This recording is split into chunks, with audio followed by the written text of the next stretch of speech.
Hi everyone, you're still on the Sleeps channel, don't worry. And if you're hearing me right now, it's because I'm here to subliminally advertise to you my brand new DVD at pixelempire.com/caddy in the description below. It's the DVD version of my limited edition Blu-ray set from 2022 with all of the same stuff on the discs, but now with more new videos that weren't on the Blu-ray. The same goes for the booklet in the set, all of the same from before, but now with even more new pages. And topping it all off, it also comes with an exclusive demonic sponsor sticker. But then there's my favourite part. The DVD set also comes with 3 mystery picks out of 24 of my brand new PS1 game parody covers designed by me and one of my artists. They're not only able to be used within your own games you've got at home, but they're also double-sided for both American and European PS1 games. And even though they're 3 mystery picks in each individual order, they won't have duplicates. There's also a deluxe edition of the DVD that has all of the stuff already mentioned, but with 12 PS1 parody covers instead of 3,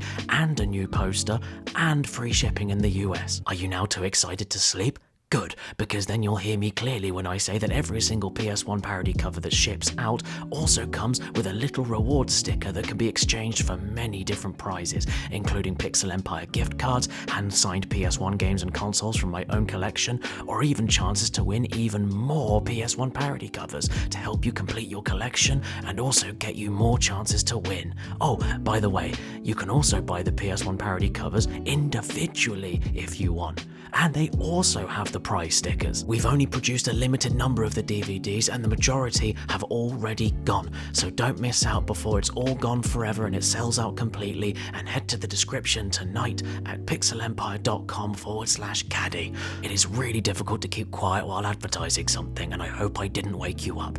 And if you're still asleep, ooh, when you wake up, you'll suddenly want my new DVD. Yeah, let's see if that works.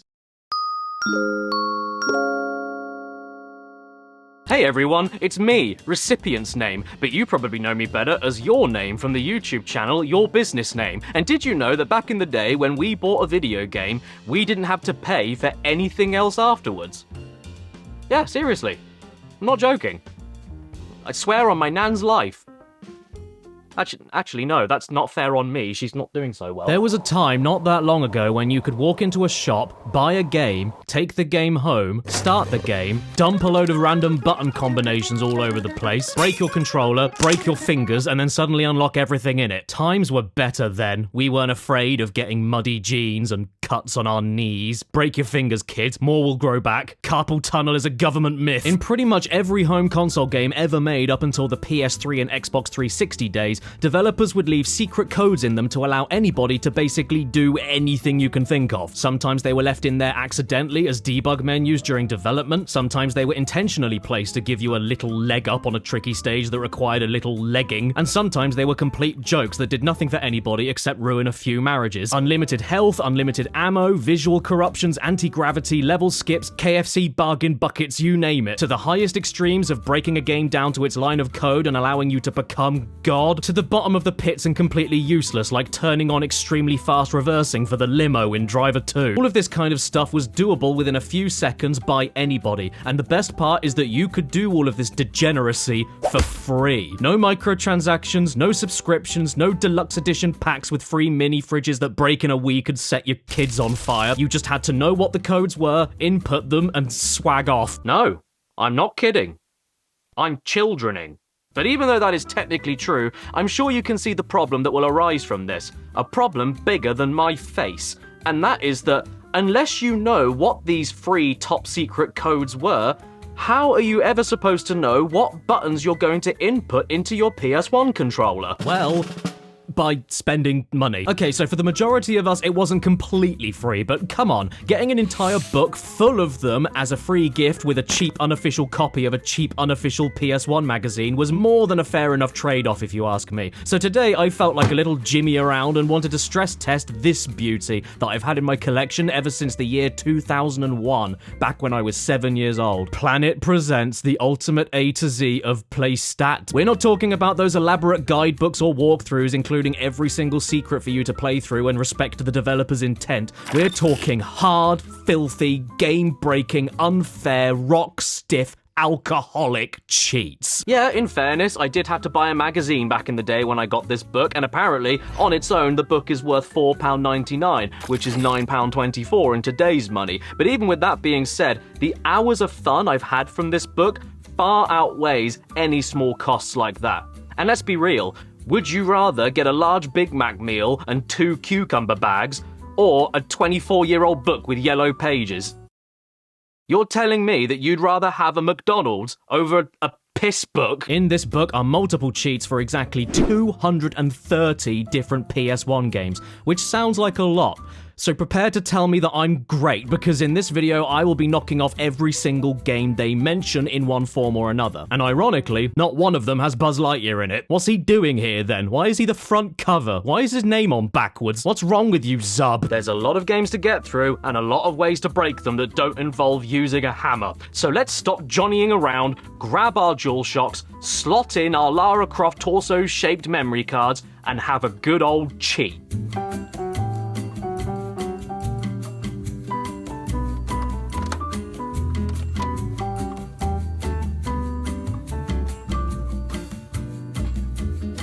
I am deeply remorseful for what has transpired, and I am deeply sorry to anyone I've ever associated with or worked with who have been hurt or offended by my actions. I am taking the necessary steps to improve myself going forward. But in my defense, she was pointing a very small gun at my willy. Part own.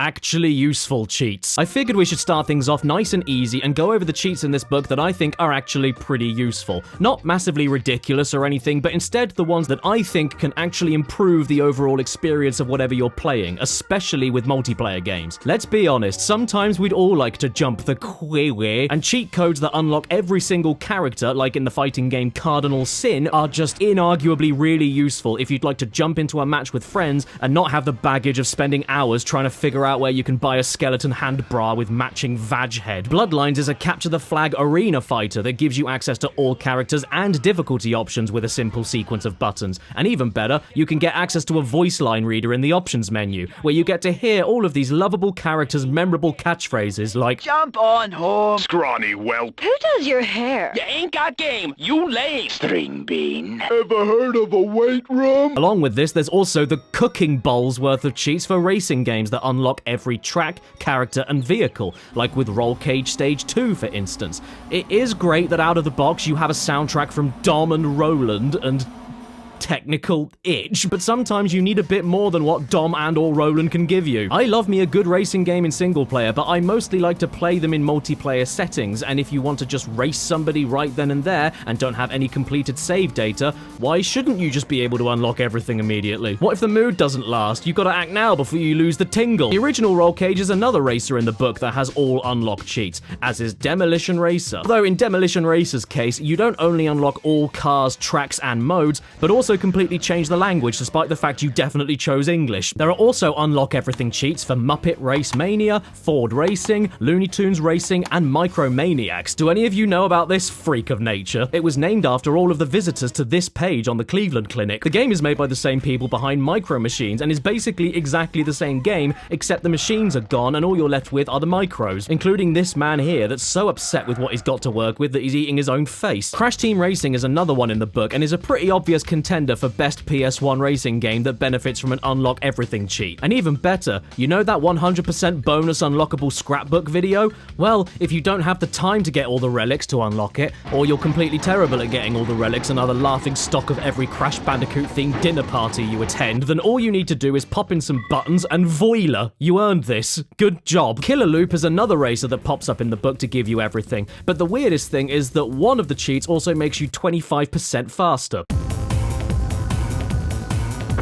I mean, what do you expect? And how about those kinds of games that give you a sandbox to play in, but then limit you with not enough MUNT? Well, luckily enough for you, in Theme Park World, and even Civilization 2, you can use cheats from the book that give you loads of money! With cheats like this, you don't even need to worry about playing properly. Who plays theme park games in order to test their managerial budgeting? I want unlimited cash by using the code nickname Bovine, not using a code to call myself my full legal name, Medium Rare, and then holding 3 buttons down to receive $10 million every few seconds. Oh no, Medium Rare has cheated. Quick, somebody tell his wife. Burnt. And with my unlimited funds, I created Turn Back Now Land, a theme park that is nothing but a burger van, an ice cream shop, a row of giant super spinning rides, and one single wooden outhouse toilet hidden behind the ice cream shop, blocked off by a vast expanse of water and one dead tree. And if you think you might be sick or can't hold in your number 2 anymore, don't worry, you can ask for help from one of the 4 animal mascots, gated behind a fence that nobody can get to. Through your bad park planning, one of the little people has got completely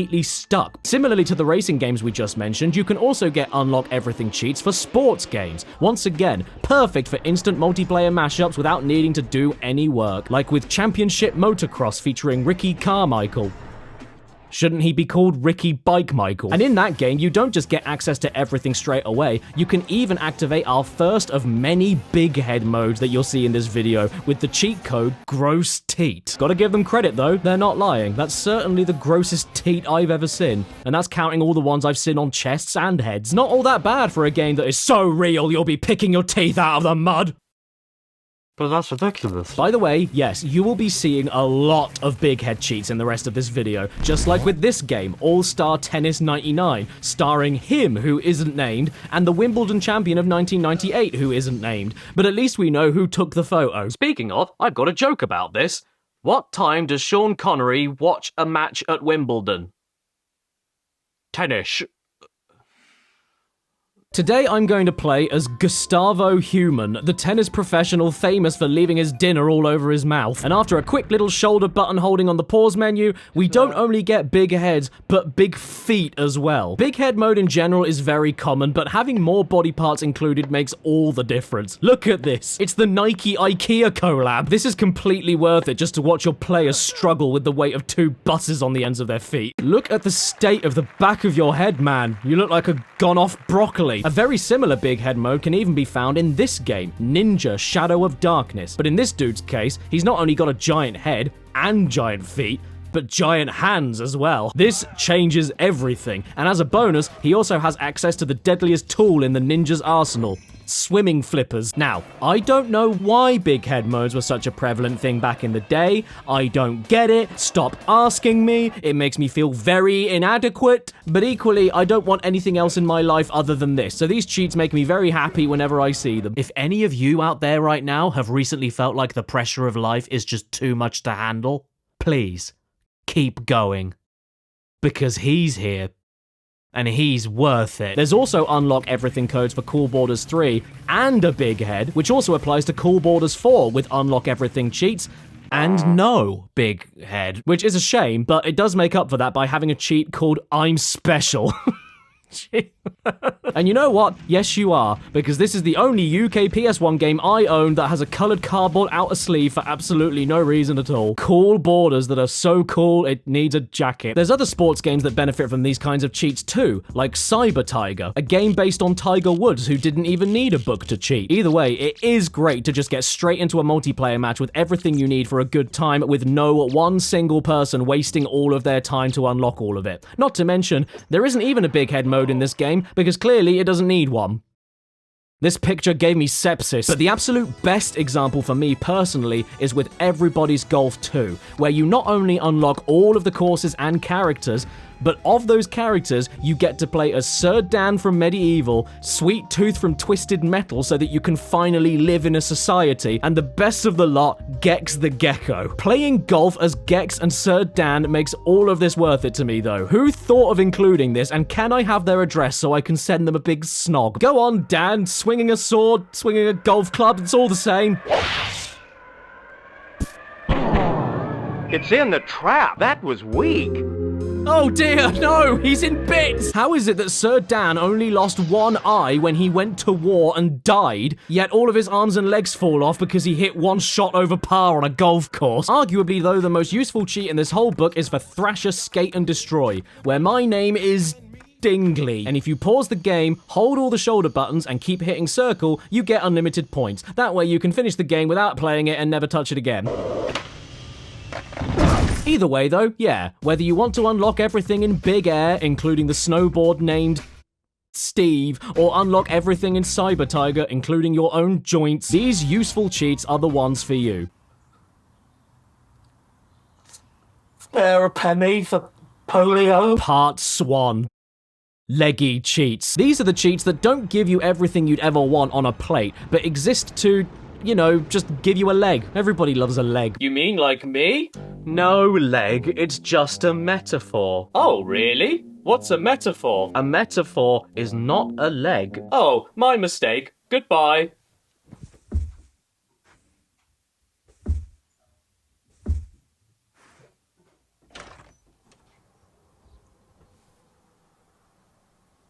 If you love a game like Spyro 1 and desperately want to beat it yourself without skipping anything, but sadly just can't get past Toasty the Scarecrow, then don't fret. The Leggy cheats are here. Just go...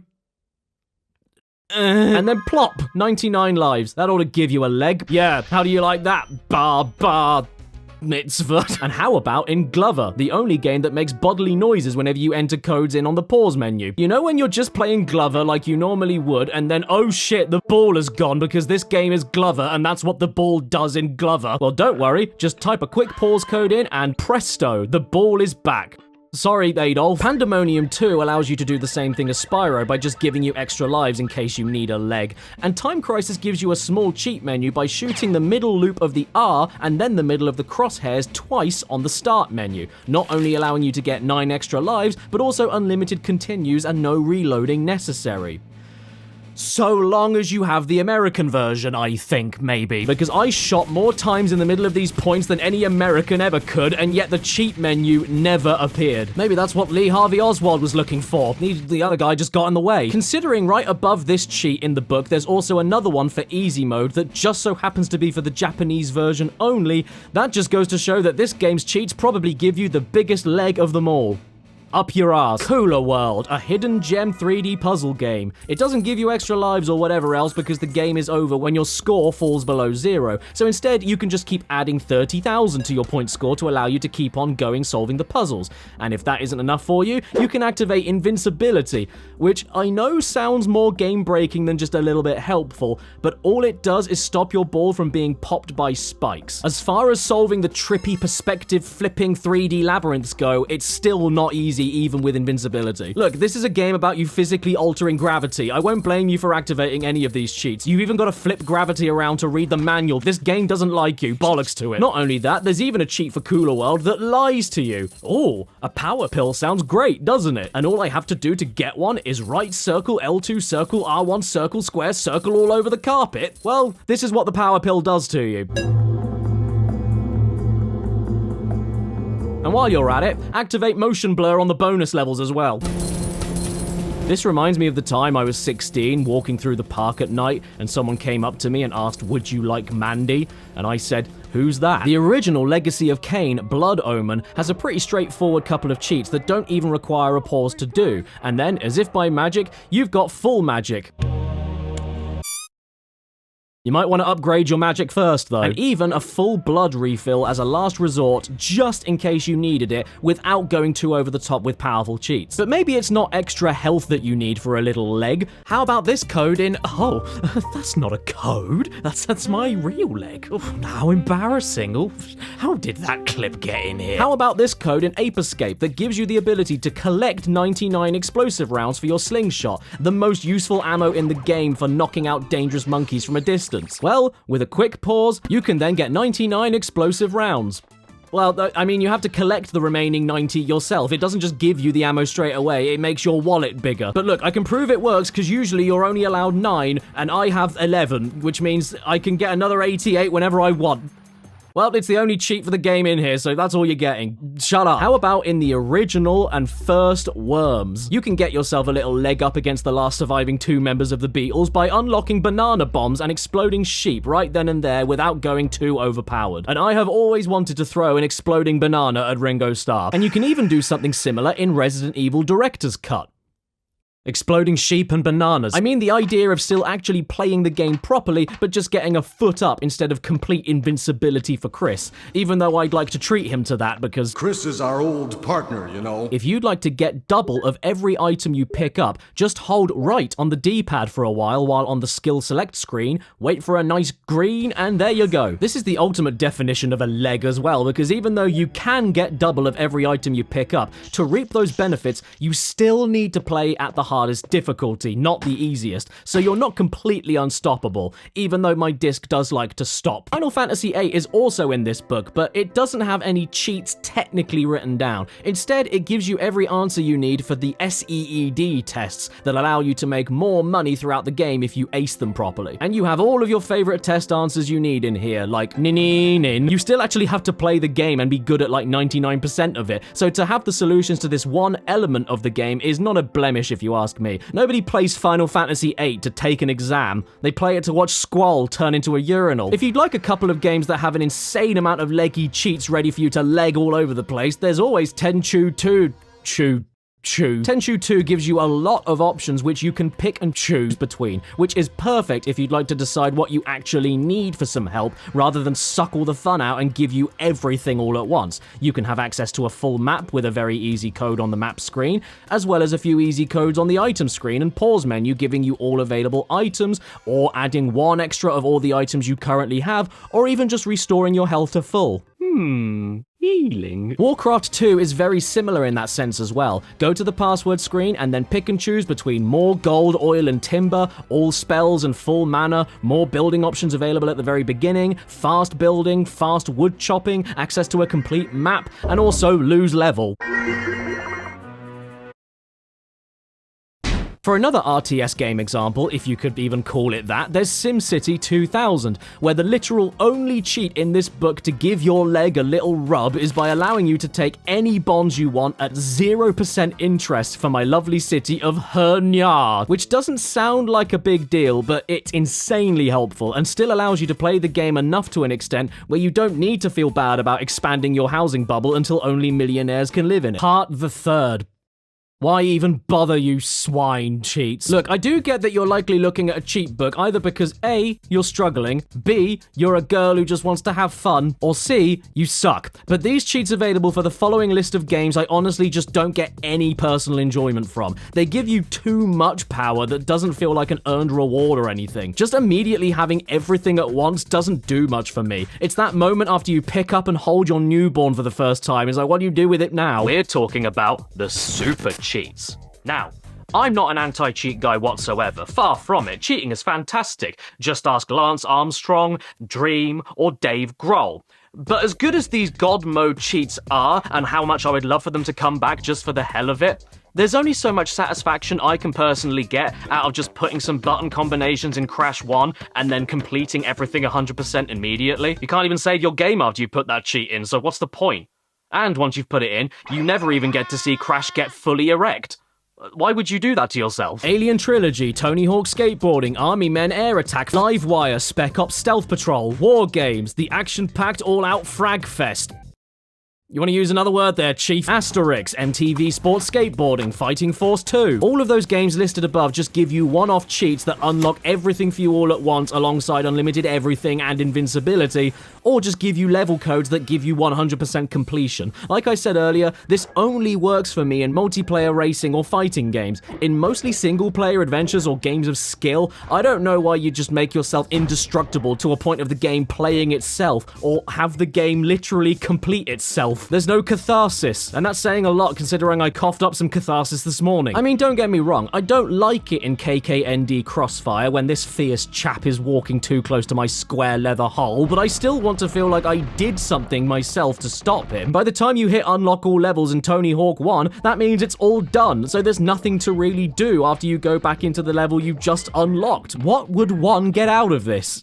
Aside from another big head mode? in slow motion. Siphon Filter, the book gives you a cheat for all weapons and one-hit kill. Why bother running around town with a grenade launcher when you can just as easily spit on everyone with one shot of a potato gun? And as for Bubble Bobble, also featuring Rainbow Islands, first of all, its title is so long that the trademark symbol nearly overlaps the serial number, and secondly, the super cheat mode is so broken that they even give you a shame code to send you back to the previous level. In fact, I'd say the best game in the book for an unlock absolutely everything super cheat is with Disney's Dinosaur, because when you go to the main menu and input the code, it doesn't do anything. Serves you right. Play it properly. You don't want to miss out on... I'll have a look.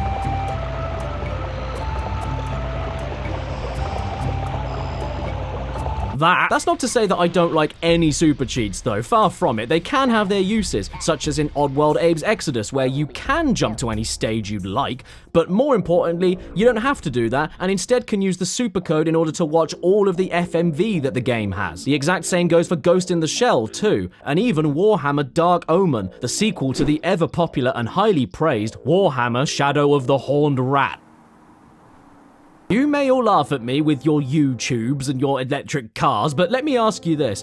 When the streaming giants eventually collapse and the only way to watch PS1 full motion video anymore is by having the games they come from, a console to play them on, and a cheat book to put in a code longer than a bus to watch them, who'll be laughing then? Well, not me. Because when I see this again, I'll end up offing myself. Ultimately though, with these kinds of cheats, they can get a bit too bloated to a point of just not being fun anymore. What's the point of unlocking everything in Freestyle Scooter so that you never actually need to play it? Don't you want to unlock the levels yourself and catch some fat air? No, that's very insensitive.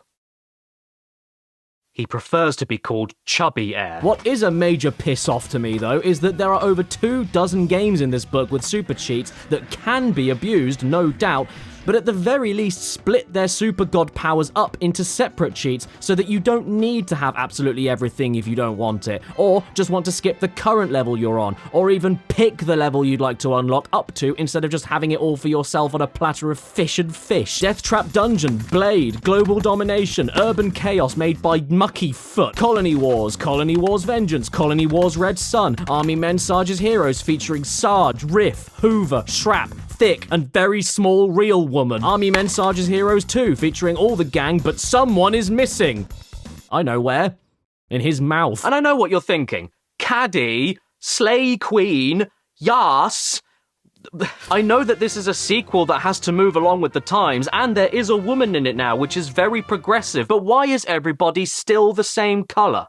Well, don't be so judgmental, they have thought about that, and there's actually more representation on the back. See? Now there's beige. Tarzan, GTA 2, LMA Manager, Frogger 2, Swampy's Revenge. Who was Swampy in Frogger 1?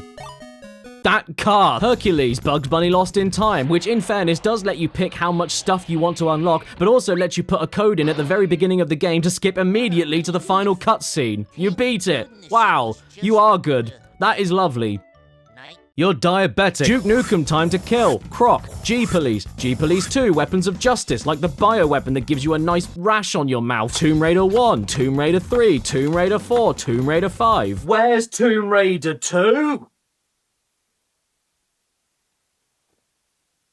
It's not in there. Star Wars Episode 1, The Phantom Menace. War of the Worlds, Danger Girl. The hottest action game of all time with the hottest font. Comic Sans. Legacy of Kain. Army Men 3D. The Fear Effect, Xena Warrior Princess, Apocalypse starring Bruce Willis, Heart of Darkness, Medieval, Medieval 2, Critical Depth. Can you take the pressure? No, that's why I'm cheating. Forsaken, Theme Hospital, The Fifth Element, Nightmare Creatures 2. All of these games in the book feature those kinds of cheats that at least give you a choice on what you want to overpower yourself with without compromising on everything else that makes the game fun. Even the Gex games managed this balance with its cheats, despite the fact you can spam reward yourself as many remotes as you want. Not to mention, Gex 3 even gives you the extra bonus of being able to play as the butler, and gives you the chance to force Gex to talk on command in case he didn't talk enough for you. At least this is the UK dub. I can listen to Cat from Red Dwarf talking about his tail for hours. Gex 2 lets you do the same thing, and I think this would usually be considered a bad thing, but again, it is the UK dub, so instead I'm very happy about it. Or if you're stuck with the US dub, just use the debug menu and turn off his voice entirely while keeping all of the other sound effects. Another anomaly of a cheat for Gex 2 specifically though is known as rambling mode, where every time Gex says something, he'll repeat the final word or sound he makes a random amount of times. Abe's Odyssey is another one that benefits from cheats that aren't completely game-breaking, such as automatically mimicking the passwords from the guards in the Mosaic Lines level without even getting the password correct, and being able to see all FMV on a new menu. But more importantly, where there was no gas before, you can now see your farts and they're green. All world conflict ceased to be. And everyone was happy. By the way, Nightmare Creatures 2 is supposed to have a cheat that lets you walk through walls, but I swear to Christ it doesn't work. I inputted the code in exactly the way it tells you. I see things pop up on the screen like Castell and Hospital, and yet I could never walk through the walls. How dare you, Nightmare Creatures 2? Why do you have to lead me on like that? If you get me to this point, you're practically implying yes. With super cheats though, there are some exceptions in the book that do provide me with potentially more enjoyment than the base game alone, and they are with GTA 1 and GTA London. GTA 2 has a few good cheats, but these two games specifically go above and beyond with what they give you, what you can choose to activate without ruining the experience, and even if you do activate everything all at once, it's an open sandbox game. And you know what they say about sandboxes? Not even a poo can ruin them. Unlimited ammo for weapons, body armor, extra cash, instant maximum wanted level, no police at all, get out of jail for free. This stuff makes sense in games like this. And you're so powerful, you don't even have to ruin any innocent pedestrian's day by carjacking them. You set them on fire instead. I'm not sure what's better though, the cheats working in the game or the actual cheat names themselves. Eat this, the shit, blow me, Satan lives, and bastard. Like, if you want a permanent 5-time score booster in GTA 1, you start a new game and name your save file excrement. I would honestly go to university, study game development, and learn how to code just so I could create my own game and let you unlock unlimited ammo by naming yourself Runny Fecals. But ultimately, for me, cheat menus are just a little bit too been there, done that. It's stuff I've already seen before. It's like me getting a dick pic. Means nothing to me. I see my own one all the time, when it's warm. So, if you're like me, and cheat menus don't quite scratch the itch, well, need more cheats? Oh yes, luckily, if this book itself wasn't enough for your 230 PS1 games you definitely own, then we can have a sexy lady to help us out, being all sexy with her fish hair. Call me 24/7. I've got what you need. Well, that's convenient, because I was just looking for square collarbones and a gun. And so long as you live in the UK and you have a cellular telephone on Orange Mobile, you can give this number a call to hear all of her dirty secrets. Now, I'm sure you're all dying to know, why should you pay for cheats when you can get these kinds of books for free alongside a hippin' dippin' magazine that your parents don't understand because they're squares? Does that mean that you actually are paying for the cheat book and the magazine is a free gift because it's a massive crap? Does that mean that the cheats that are in the free books for the magazines are actually worse than the ones that you can pay for with your own money on the telephone? Well, why don't we have a look and see for ourselves? The magazine that my Buzz cheat book that doesn't feature Buzz came from was an unofficial fan publication known either as Planet PlayStation or PlayStation Planet, depending on your preference in lover. It has budget games, massive guides, break-in news, and it's the only magazine with total PlayStation attitude. This book in particular was apparently a free gift in issue 33 of this magazine. And I gotta say, I spent months scouring the internet, setting up Google keywords and eBay keywords, waiting for an alert to pop up on somebody selling it, and came up completely empty. The closest I could get was this one, issue 34. And issue 33 doesn't seem to exist anywhere. Did this piss book manifest itself from the piss dimension? Where's issue 33? I can't find it.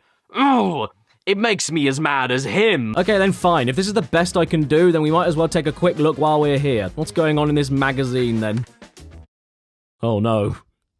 I guess seeing all the toddlers in McDonald's pushed him over the edge. Unique logos and tones for your mobile. Cardswap.com. Pokemon are a load of pants. I want Dragon Ball Z cards. pants with a capital P. Matt Hoffman's Pro BMX, bunny hops, wheelies, flares, and bar spins. It's gotta be Matt Hoffman. Hello, I'm Matt, spelled in the same way as the thing you wipe your shoes on. I'm very excited about my game. Please buy my game. You are a planet. Dude, wait, what's this? I can win my very own PS2 from GameStation? Sign me up. Oh, and while I'm here, can I also win GameStation? Hi, I'm Linda.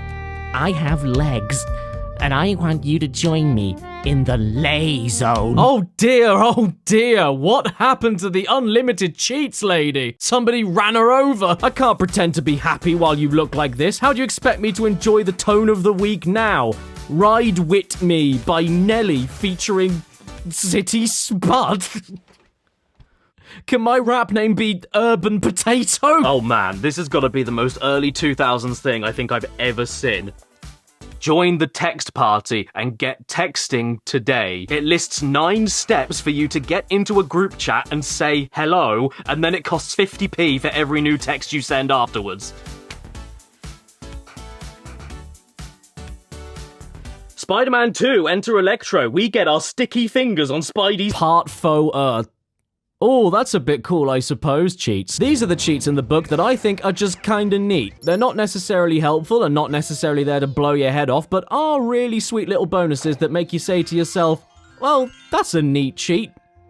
I call them neats. You know, the kind of things like in Crash Bash where you can access a demo of Spyro 3 by holding a few buttons down on the Sony Entertainment screen. Have you ever played through all of Final Fantasy IX, got to the very ending, watched all of the credits, waited until the end appeared on the screen, and said to yourself, God damn, I sure wish there was a stupid long sequence of buttons I could press so I could play blackjack right now? Well, now you can. Well done, you mad box of... Or similarly, in the Asteroids remake, by putting a code in the main menu, you get to play the original Asteroids, which even has its own cheat menu. How cool is that? Or in the original Cool Borders, where you go to the options menu and, I quote, press select loads of times, about 40, then you'll hear this noise. And all of a sudden, the game's announcer sounds a little bit different. Ready! Ready! Why was this locked behind 40 repeated button presses on the options menu? I know. But I'm not going to tell you. Then there's Taifu, Wrath of the Tiger, where with a simple button combination during the gameplay, you can turn on Crazy Blood, the closest thing the PS1 has to the infamous Mortal Kombat Super Nintendo blood code. It doesn't change anything about the game, except now the standard level of blood you'd expect to see from a snake with arms ends up being closer to a garden sprinkler full of jam, all without changing the 11+ age rating. Blood is very good for you kids, and you can see more of it right now if you head to the kitchen and do it. Sorry everybody, avenging my Kung Fu Tiger clan will have to wait. I'm too busy fixing the burst plumbing at the Heinz factory. The most common type of neat to me, though, are all the extra skins and character options across multiple games, and this book has a ton of them. Just like in 007 Racing, the classic game where you get to race around with all of James Bond's most famous cars, and her on a piggyback. Most of the cheats for this game in the book aren't very neat at all because you need to become a professional speedrunner to unlock them, but one cheat in particular is not only neat, but uniquely fourth wall breaking. By following the book, you put a sequence of buttons on the start screen and make this happen. You also unlock the Aston Martin Vantage for multiplayer, but who cares? I just want to tickle the start screen. That's not what's neat though. What makes this cheat extra neat is that this one in particular was staring at you the entire time. On the front cover of the game on the license plate. A cheat code on the front cover? But that's not a cheat book, it's a front cover. In Hogs of War, you can get access to an entire extra secret team of pigs known as Team Lard by just naming your save file differently, alongside getting access to all of the game's FMV by naming the file What a Pork. Did you ever want to play as the classic All-Stars team in ISS Pro 98? Well, don't be such a foosball and get kicked around by my feasts. Use a code on the mode selection screen. How about in Street Fighter Collection, where you can get access to Akuma in Super 2 Turbo with a simple button combination when selecting Ryu, and even Evil Dude Ryu in Alpha 2 Dash. Ryu's dark alter ego that you don't want to upset, or else he'll make you play a shitty game. Fun fact, if you watch my videos on your phone while pressing the like button and subscribe button, and then commenting my nickname Caddy at the same time, nothing happens. Did you ever play Need for Speed Porsche 2000 and say to yourself, oh boy, I sure do love Porsche and driving Porsches in this Porsche game, but gee, I wish I could have more Porsches. Luckily, there's a cheat for you that can do that. You've pushed yourself to the edge. Now drive over it.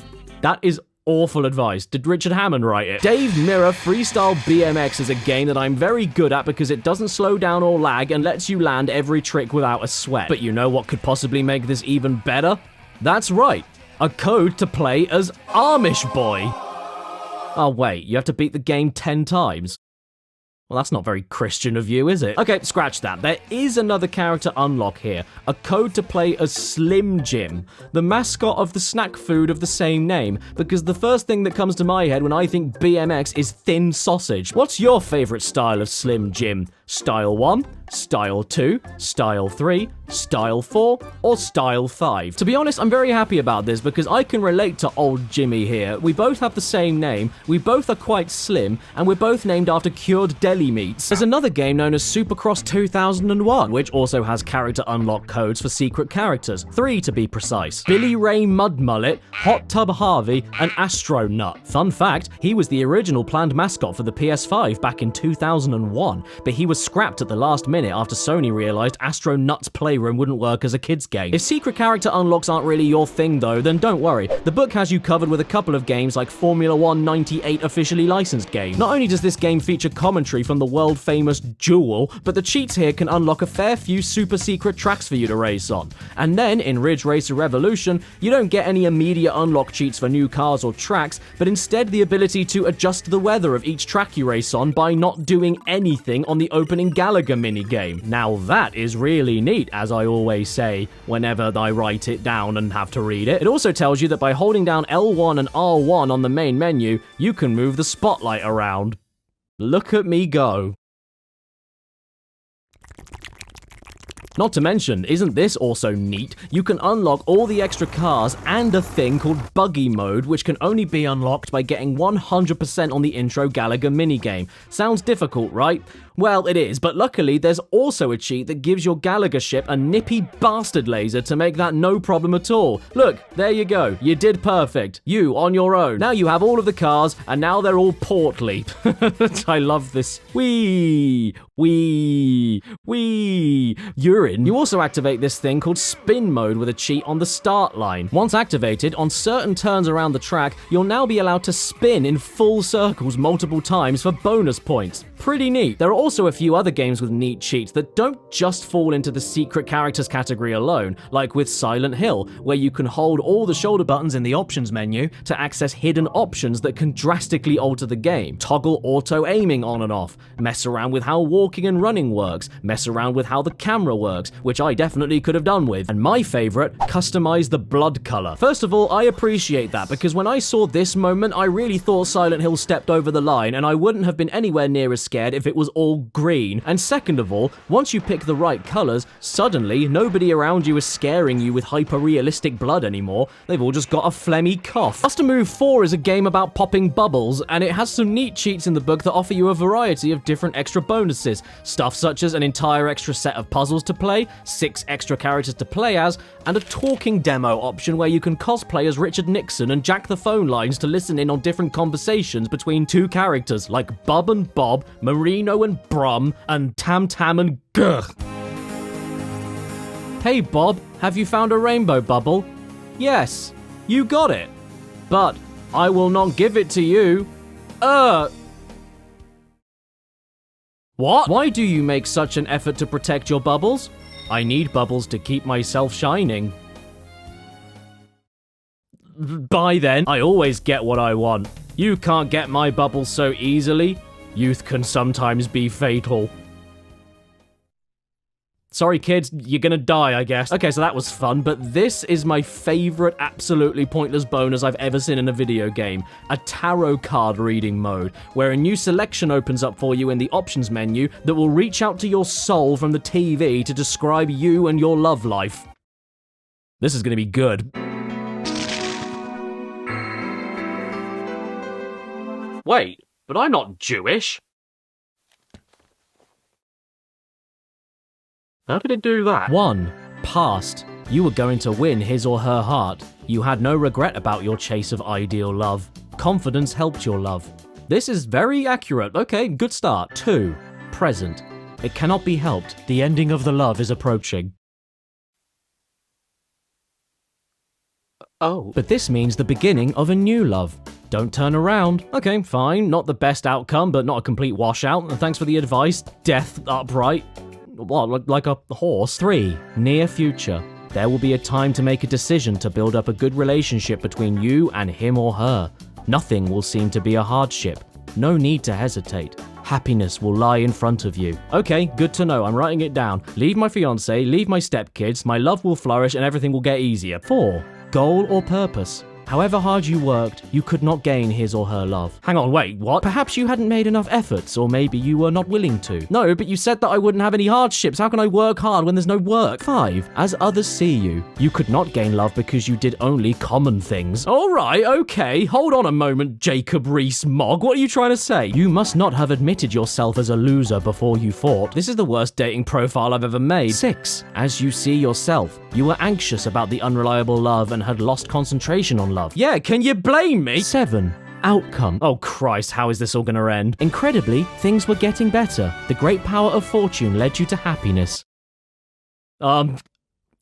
Form a line, ladies. So there you have it, everybody. Buster Move 4 knows me better than I know myself. And all it took was me being confident in finding love, then losing all of it when I never even found it in the first place, then finding a new girlfriend and having an easy life, then losing her because I had an easy life, then being a boring, lonely man, then give up on love and happiness, and then get everything I ever wanted and being happy. Street Fighter EX2 is another game with some exclusive hidden cheat code bonuses, not just with being able to play as Garuda, Kairi, Hayate, and Shadow the Hedgehog, but also with 4 extra bonus minigame modes that I'm pretty sure are only unlockable with cheats, but I could be wrong about that. I don't know this game. Don't correct me, I really don't care. It is nice that there are already things available in the bonus menu for you, but to be honest, barrel and watch barrel replay don't sound too thrilling, so I'm happy to unlock other things like Excel Break, a minigame in which I have no idea what I'm doing. In fact, if you don't know how EX2 works at all, this might as well be called Blurry Spasm Mode. And even though I had no clue what was going on, apparently there were still 3 people worse than me, causing me to come 7th.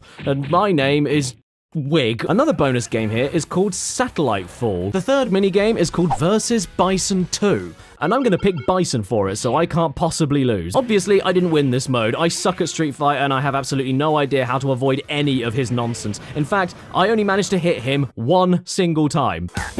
Yeah, right in the nads. The bonus minigame I was most excited for, though, was Maniac Mode. I thought to myself, goodness, what could this possibly all be about? It sounds hilarious. And for such an amazing sounding mode, I have to pick someone with an amazing sounding name. So I went with Area. I'm sad to report, though, that this mode isn't anything that mental. It's just one of those combo activation challenge modes.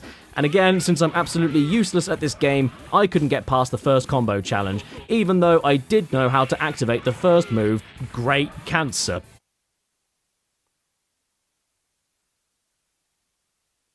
Hey, blame the game, not me.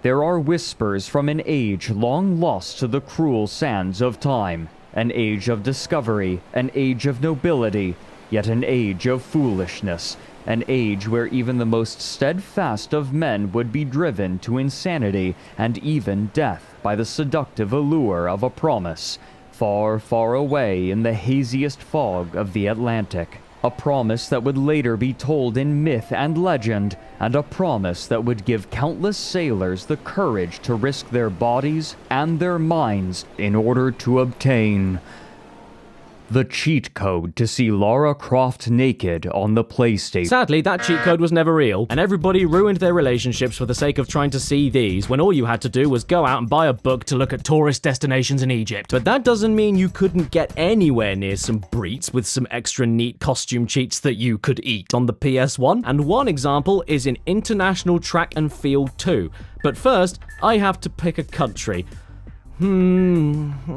French. My name is Bonjour, and what you have to do here is highlight the sport that you want, enter a button sequence, and then your competitor gets a new costume for that event, like a superhero costume displaying all the colors of France. Then the event begins, he doesn't try at all, comes in last place, flies away, and still qualifies. A typical day for the French. But hang on a second, this is just silly, not a horn. Well, don't worry, because the exact same code works across most of the other sports, and particularly in the swimming events, where you can get all of the women stripped down to another regular piece of swimwear. Well, in fairness, you can see a lot more skin than you would otherwise, and those outfits do not leave anything up to the imagination. Look at the hip bones on her. You could cut a steak with them. And how about this lady's arms? Is she a woman or an aeroplane? Nothing else crazy happens for the rest of the event aside from just the fact that they are now in bikinis, but right at the final moment before the results screen, the replay does have this. Absolutely lovely. I think I ate this at my last roast dinner. Don't worry though, I hear you. These aren't that controversial. I do understand, so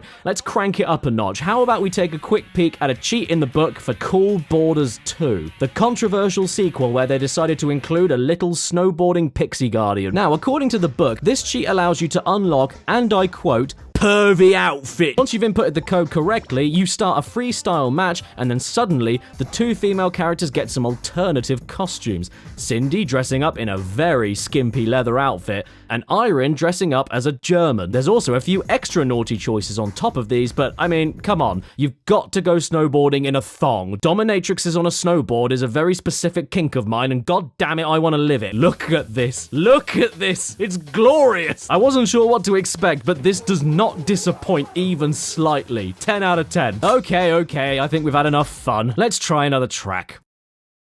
Is the game watching me? For the final example of this in the book, we have this game here, named after my favorite shop down the street, Lemon's 24 Hours. If you would like to feel a little bit better about yourself after you fail a race, then you're in luck, because by naming yourself Jackpot, whenever you see the try again screen, there'll be a right woof standing on the side, doing an impression of a skateboard ramp. This is great, isn't it? What a tame and stupid thing to just not have in your game to begin with. And the fact that you have to name yourself Jackpot makes it all the funnier. Let's finish this section off with one final game in the book full of neat cheats for alternate costumes and voice clips that aren't all sticky, and that is in the cult classic Marvel Superheroes, the game that got the glowing review, "Nothing can prepare for the explosion that is Marvel Superheroes," from the well-known professional review company, A Game Fan. If you'd like to play as Thanos in this game, no worries. In a few seconds and a little button combination on the character select screen, now you can. And you don't even need to pay $4.99 for him. Delivery, what is it? A CD that you put in your PlayStation and then use it to activate even more cheats across even more games. Oh god. From the makers of Exploder.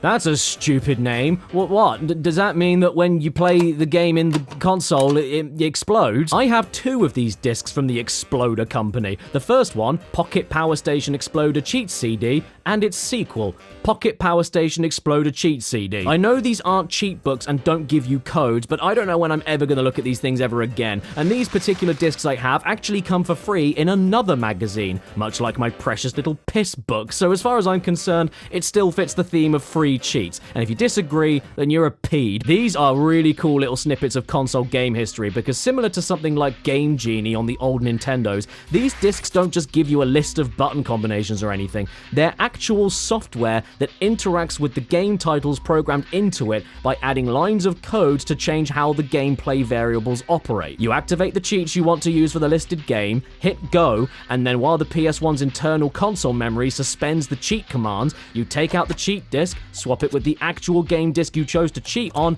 and then as if by magic, you suddenly have 23 million credits in Gran Turismo 2 before you even have a driving license, and the Sunday Cup Racing Trophy is already yours. I'm not even braking around the corners, I am crashing on purpose. I'm just that rich that it doesn't matter. By the way, I decided to take a look and see how much it would cost me to actually buy 23 million credits in Gran Turismo 7 on PS5. Oh, okay. It's not that much, actually. It's only £183. Just over $200.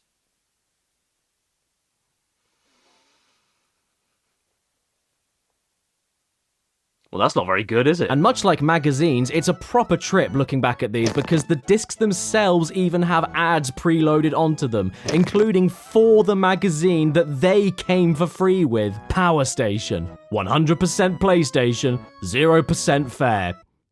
Well, why would I buy it then? And that's not all. There's also an ad for Gear magazine, for all of your monthly gear news and gear gossip. Didn't you hear? Gear is the magazine that takes no shit. No, you're right. It takes WD-40. Lots of the cheats on these discs are for games we've already found in the book, and some are for games that'll be in the book later on in this video, but a surprising amount of them are for games not in the book, like Digimon World. Do I have a Digivice?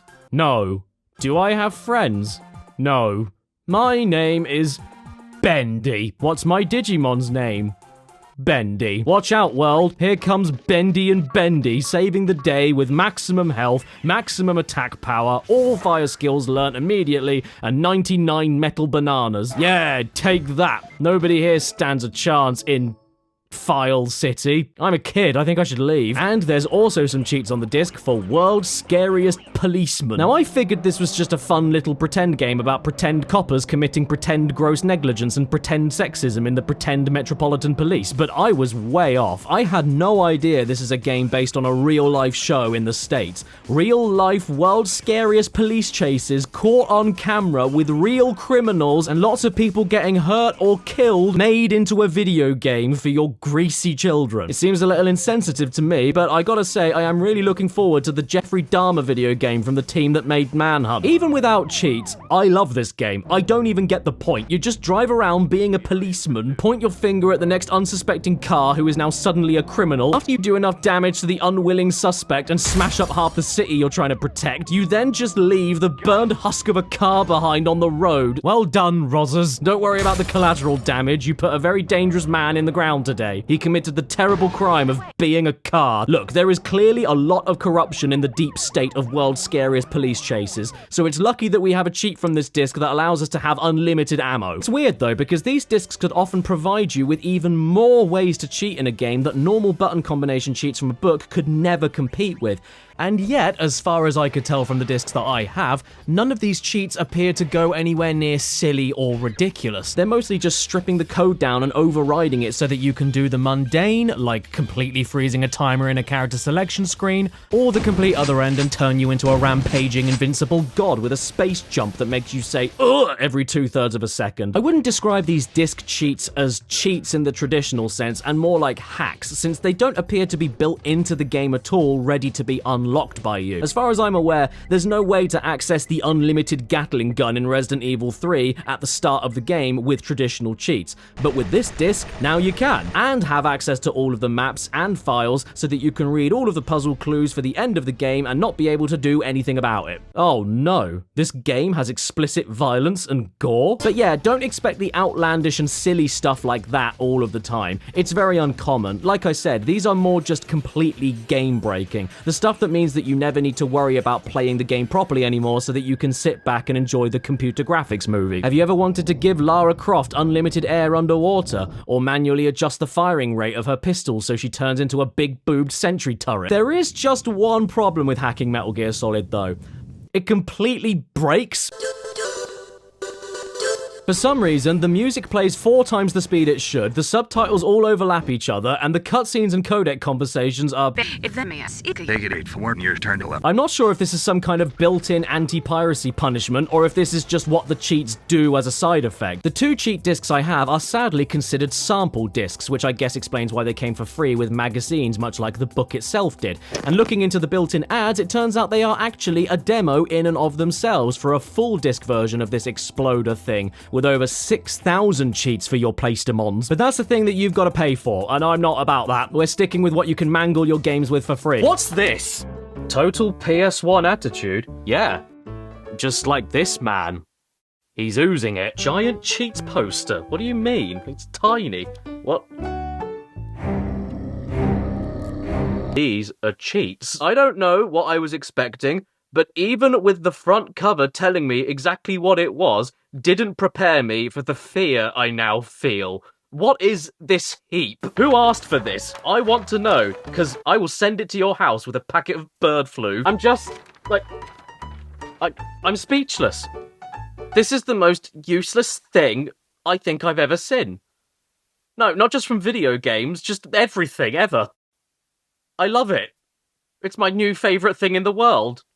Who asked for it? Oh no, I can't beat this level. What do I do? Oh, I know. I'll consult the wall. How does it sound for you to need a cheat right then and there and then need to stand up in order to get it? How are you supposed to get the code you want and input it while playing the game without losing it while looking back and forth between the game and the wall? And what if the cheat code that you want to use doesn't end up working? Should you keep trying again because you thought you input it wrong? Or is it a fake cheat? Or is it because you just couldn't read the damn thing? I can barely even see the text unless I'm nose deep on top of it. Do you need a magnifying glass accessory that came for free with issue 31? This whole thing is taking 7 lefts to turn right. If the person who invented this idea isn't locked up, I'd love to say hi. This is inspiring. And the cherry on top of all of it is that if you don't want the Bible on a poster to use as a reference, then don't worry, there's an alternative end. You can always instead use a badly rendered ugly 3D man with 1/7 of a fringe. I've hit the jackpot. Stop the video there. Can't get any better than this. Thoroughly unhelpful and debatably even cheats. As much as there are some pretty sick cheating ops in this book, there are nearly just as many cheats for all sorts of games that are a waste of life and not worth the tree that was killed to print them. Whether they be overly complicated for the sake of an award not even worth it, or they unlock a feature that does nothing but inconvenience you, or they do nothing cool at all and just waste the precious air you need to survive, there are many games listed in this book that just let you down after getting your hopes up after seeing them included. Much like in Destruction Derby 2, where if you change your championship file name to credits, nothing happens. But you will see animated credits. I think this one is worth 3 ETH. I can just imagine all the people that played this game back in the day, whose legal name was Credits, getting very confused after they put their name in. The always classic Spider-Man also has a variety of cheats in the book. However, one in particular requires you to write a swear word in the password screen, and then this happens. I can't believe Spider-Man was a nun all along. Also, the cheat book says that Spider-Man is supposed to appear, wipe the word away, and then replace it with something less offensive, like flower. But I can tell you, after hours of experimentation, I could not get him to wipe the swears away. He just wants to beat them up. Well, good for you, Spidey, teaching some valuable lessons to the kids out there. Oh, by the way, it's about time we put an end to this argument. You know Miles Morales? Yeah? Well, let me tell you right now. Miles Morales isn't Spider-Man.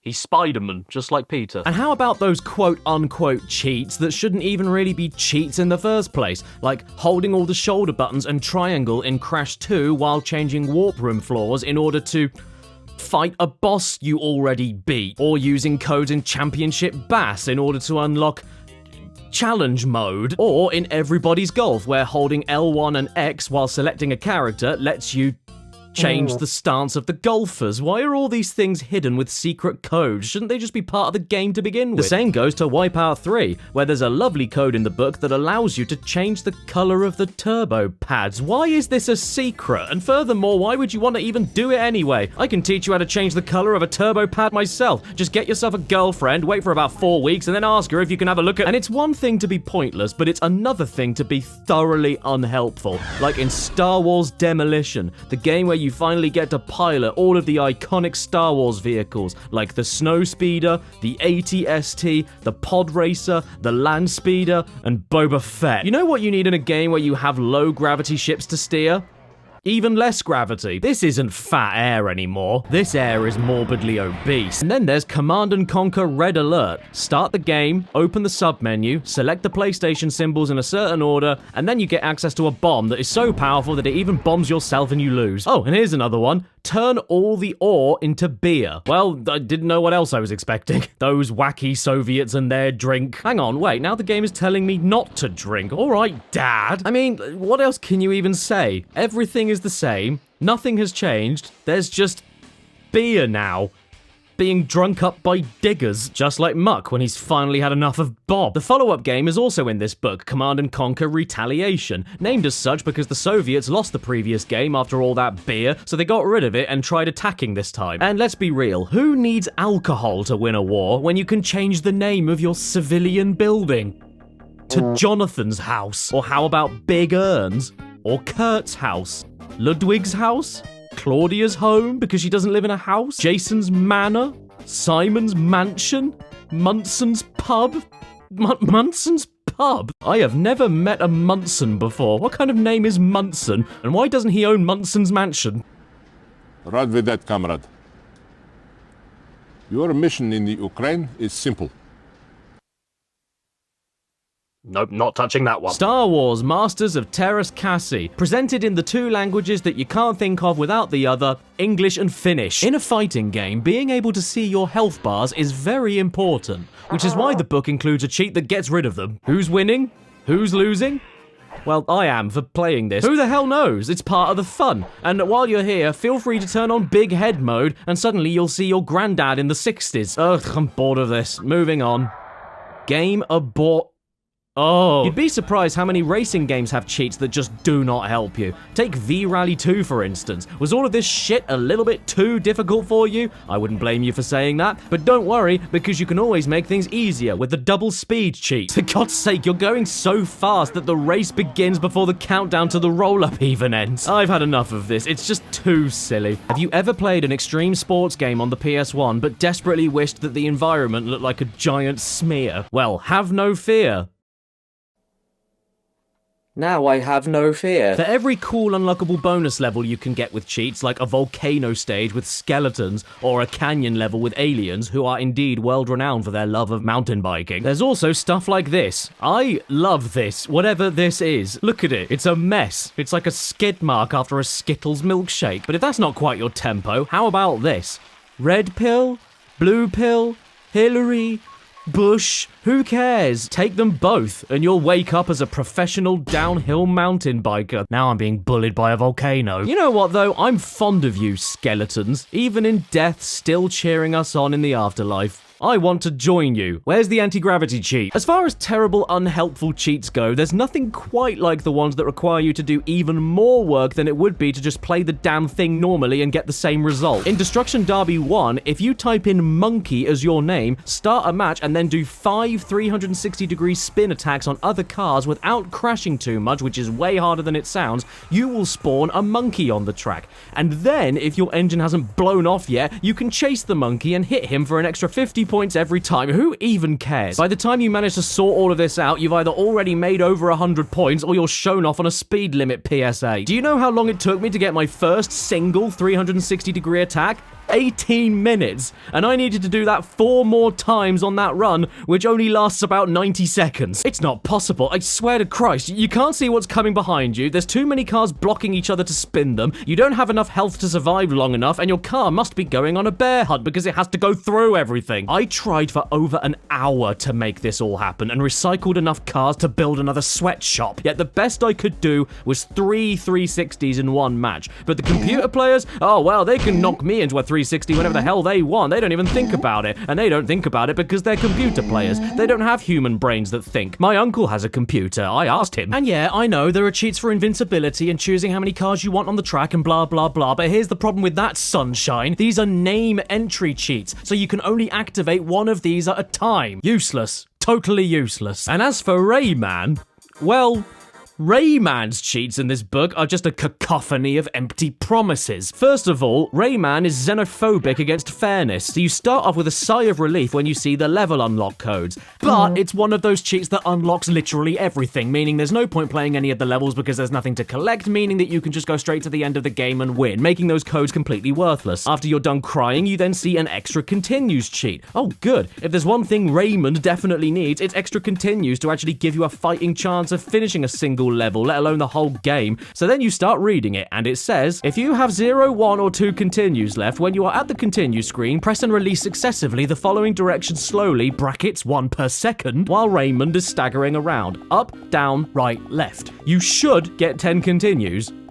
You should. However, this doesn't work all the time, so your best bet is to save the game with 1 continue left, die 3 times, try the cheat, and repeat it if it doesn't work. What a jar of knobs. How can you be happy with yourself with your game being as hard as it already is, Raymond, and then make the cheats to give anyone the tiniest remote chance just as difficult to pull off? Am I supposed to take all of this from a man with no neck? I tried so many times to make this cheat work, dying over and over and over on the first stage just to trigger the continue screen so I could trigger the cheat and untrigger myself. myself, but it just never happened. So after you're done crying even more and writing into your local newspaper's agony aunt, you then gasp all the shock out of the room and die as you see that there are still a few cheats you can try. One of them being picture-in-picture mode. Great, thanks. This is just what I wanted for Christmas. The other thing being no pause text on the pause screen.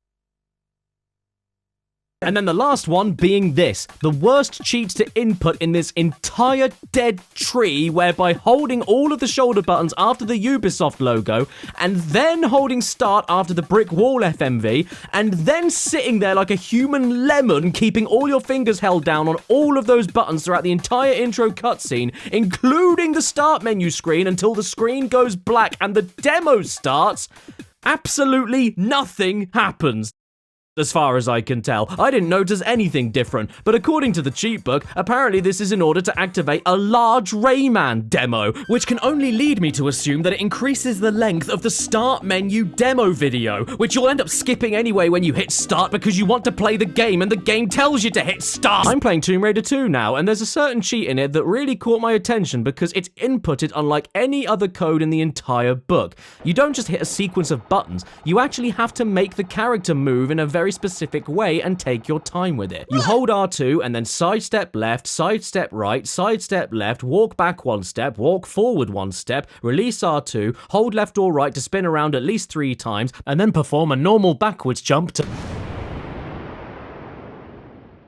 Oh no, we're still not done with thoroughly unhelpful cheats just yet. Strap in, blokes, because there's a good chunk of games in the book that do give you certain menu codes or save file name unlocks, but only after you've already completed some of the hardest challenges in the game you're playing, making the code itself not even feel worth it after all the aggro. For instance, Rage Racer, or Ridge Racer 3, does have a cheat for unlimited money, but it only works if you complete the normal Grand Prix with every class, and even then, you have to wait for the credits to end, save your game in a brand new memory card, go back and play a normal GP at class 5, pick the only car that's available, start the race, wait for the countdown, pause the game, retire the race, enter the normal GP again, but this time on class 1, and yay, now you have unlimited money. What's that?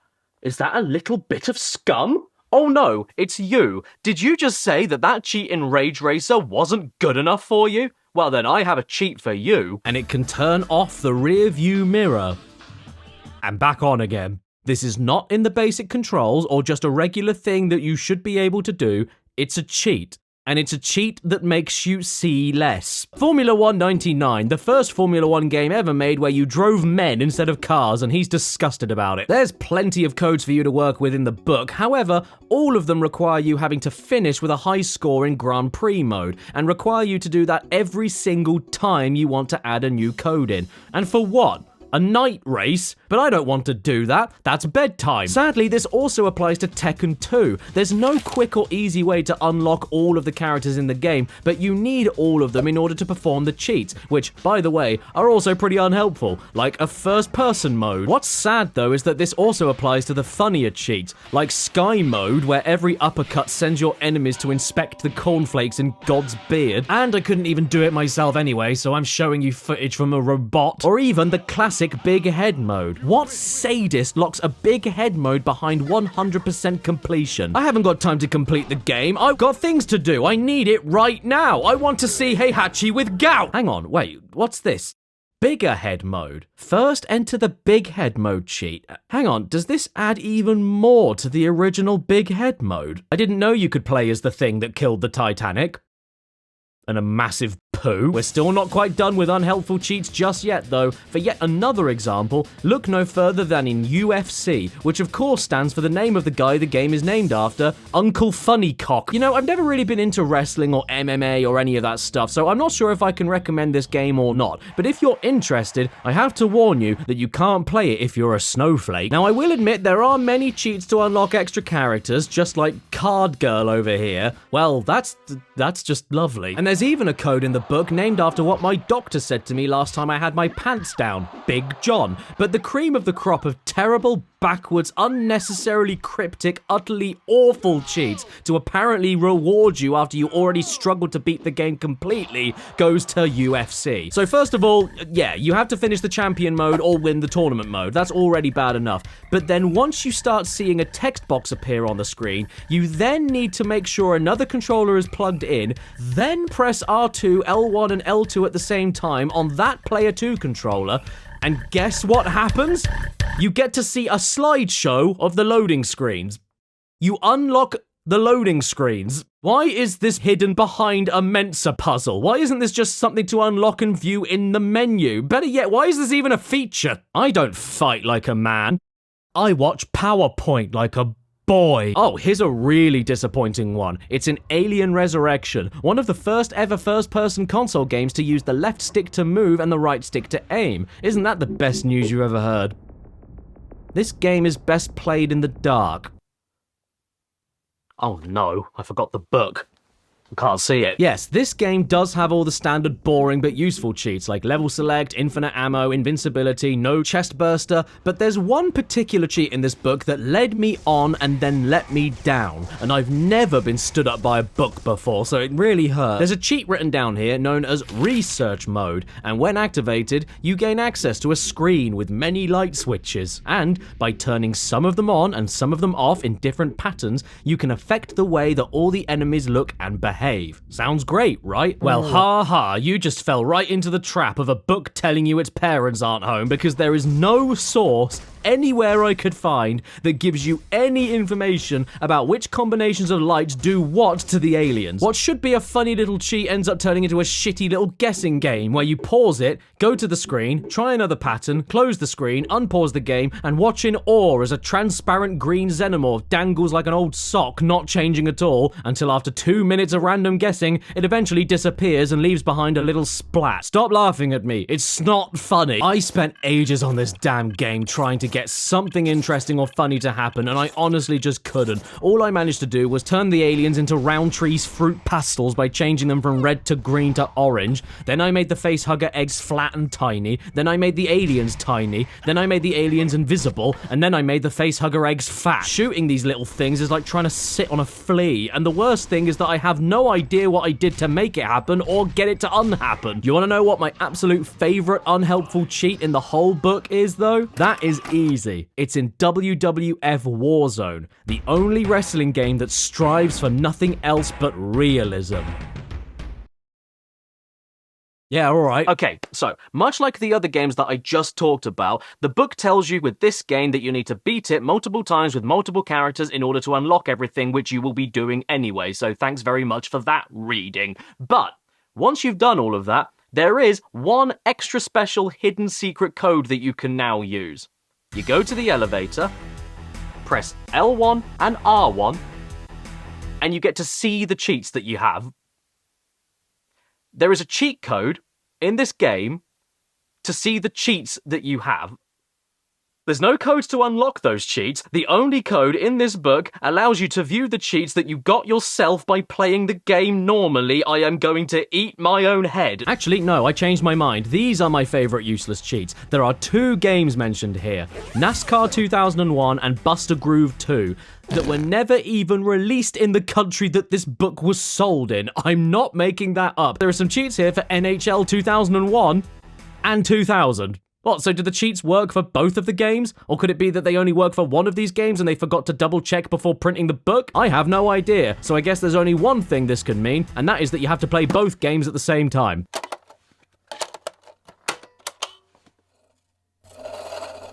Part 1/3 of the number of the beast.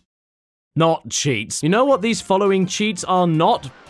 Cheats. Oh no, I am so stuck on Crash 3, I can't get past Tiny Tiger. There's a cheat code for an instant Aku Aku hit point by hitting all the symbol buttons on the controller at once, and they got Aku Aku's name wrong? And I scanned a bit of old food on the page? Hell yes, come on then, boogadiba me up. Wait, it's false? How could you do this to me? Okay, right, I'm not actually talking about those kinds of cheats, the ones that don't work at all or are misinformation perpetrated by the BBC. I mean the cheats that just shouldn't even be categorized as such. They're more like hints or directions, and are easily the most disappointing thing that pop up when you find a game you own in the book, because they don't help me right this second. There are a frightening amount of games listed in this book that, yes, you could argue have helpful things written down about them, but I'm sorry, they're just not cheats. They shouldn't be in a cheat book. Like with ISS Pro Evo, the heartbreaking story about a man that's slowly turning into a football. Unlocking all-star teams, unlocking classic all-star teams, unlocking the bonus cup trophy. All of these things are not unlocked by codes or secrets. You just beat the game normally. Like, that's honestly it. No special requirements. You just play the game as you normally would until you beat it like you probably normally would, and then see these things unlock as you probably normally would. It sounds like a waste of paper just explaining it to you, right? Well, tough tats, because this also applies to Tekken 3, Battle Arena Toshinden 3, Flintstones Bowling, Bio Freaks. Yeah, you're not kidding. Bushido Blade, Walt Disney World Magical Racing Tour, Buster Groove, Kensei Sacred Fist. What are you doing, mate? Did the guy next to you just fart? Chicken Run, Dino Crisis 2, Jamalami, Ronaldo v Football, Metal Gear Solid Special Missions, Libero Grande, Gran Turismo 2, The Mummy. All of these games and more just tell you what happens when you play the game normally, which you'll find out yourself by playing the game normally. It's great that I can play Star Wars Jedi Power Battles and have the book tell me how to unlock my favorite character, Plo Hate Crime, but telling me I just need to beat the game normally as certain characters is what I was gonna do anyway.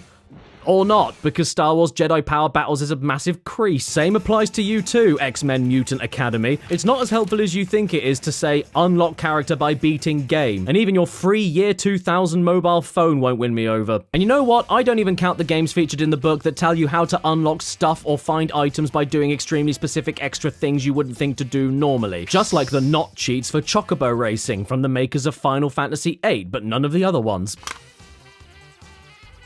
Final Fantasy VIII coming soon, so they haven't even made it yet. Who made this game? The book promises you access to a new class, mirrored tracks, and bonus characters. Sounds great, right? Well, not only do you have to finish the game, which you probably would be doing anyway, but then you have to not only keep beating the game up to 10 times to get all the characters, but then also hold different buttons while highlighting other characters in order to play as them afterwards. I really feel like I cheated the system by doing that. Thanks for that. By the way, I never introduced myself. Hello, my name is John Egg on my face. Dead or Alive is terrible for this, and I honestly can't be bothered with any of it. The game already has 9 personas, isn't that enough? Beat the game once with any character and wait until the game timer reaches 3 minutes exactly, get all 7 costumes for Kasumi and then play the game for 15 hours, beat time attack on normal level in under 5 minutes and also wait until the game timer reaches 6 minutes. What chode put this in? Then there are the non-cheats for this game in the book, Kudelka, the self-proclaimed sexiest gothic horror RPG on the PlayStation.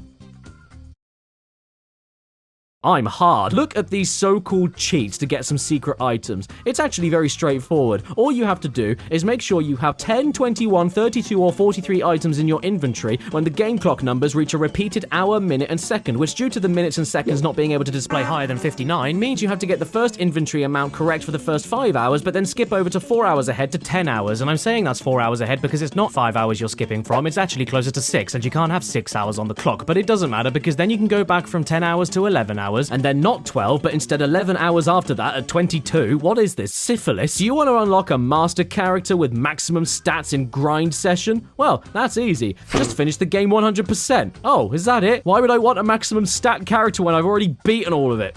Wait, what's this?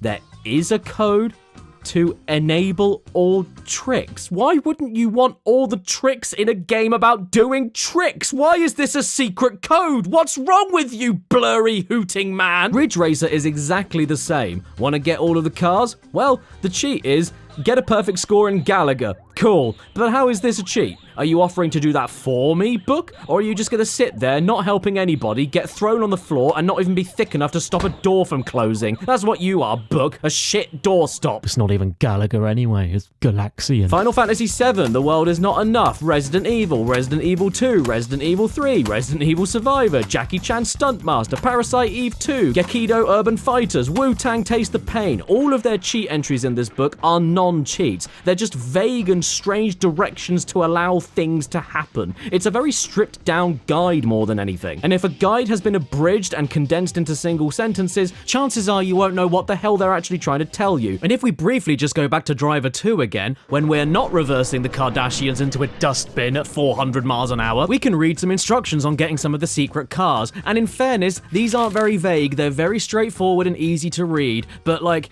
go to Chicago, press switch to open baseball stadium, Buick is in the car. These aren't cheats, they're coordinates for Google Maps. Even Front Mission 3 isn't safe from this not cheating in the book. You know too much. No, I don't. That's why I'm reading this, you mum. By the way, Soulblade, thanks for not only being a game in the book full of uncheats that'll just be the best player of the game in history while collecting everything and playing for 20 hours, but also having the gall to include another Japanese-only cheat. Because, you know, British people in 2001 all had a Japanese copy of Soulblade for their Japanese PlayStation just lying around in their living room Japanese wormhole. These parts of the book just leave me feeling deeply sad. I feel more sad reading all of this than I was after I finished watching I Collect Wives, but which one is my wife? Parappa is another one in the book that doesn't give you codes to unlock the best stuff, but at the very least gives you the most unique kind of guide the book offers in the form of rhythmic sheet music that tells you the button presses you need to do in which specific time along the bars of the music in order to activate the cool mode as quick as possible. And you know what? Give them their dues. It does work. This is like Morse code cheating. What's great though is that I actually know a cheat in Parappa that isn't even in the book.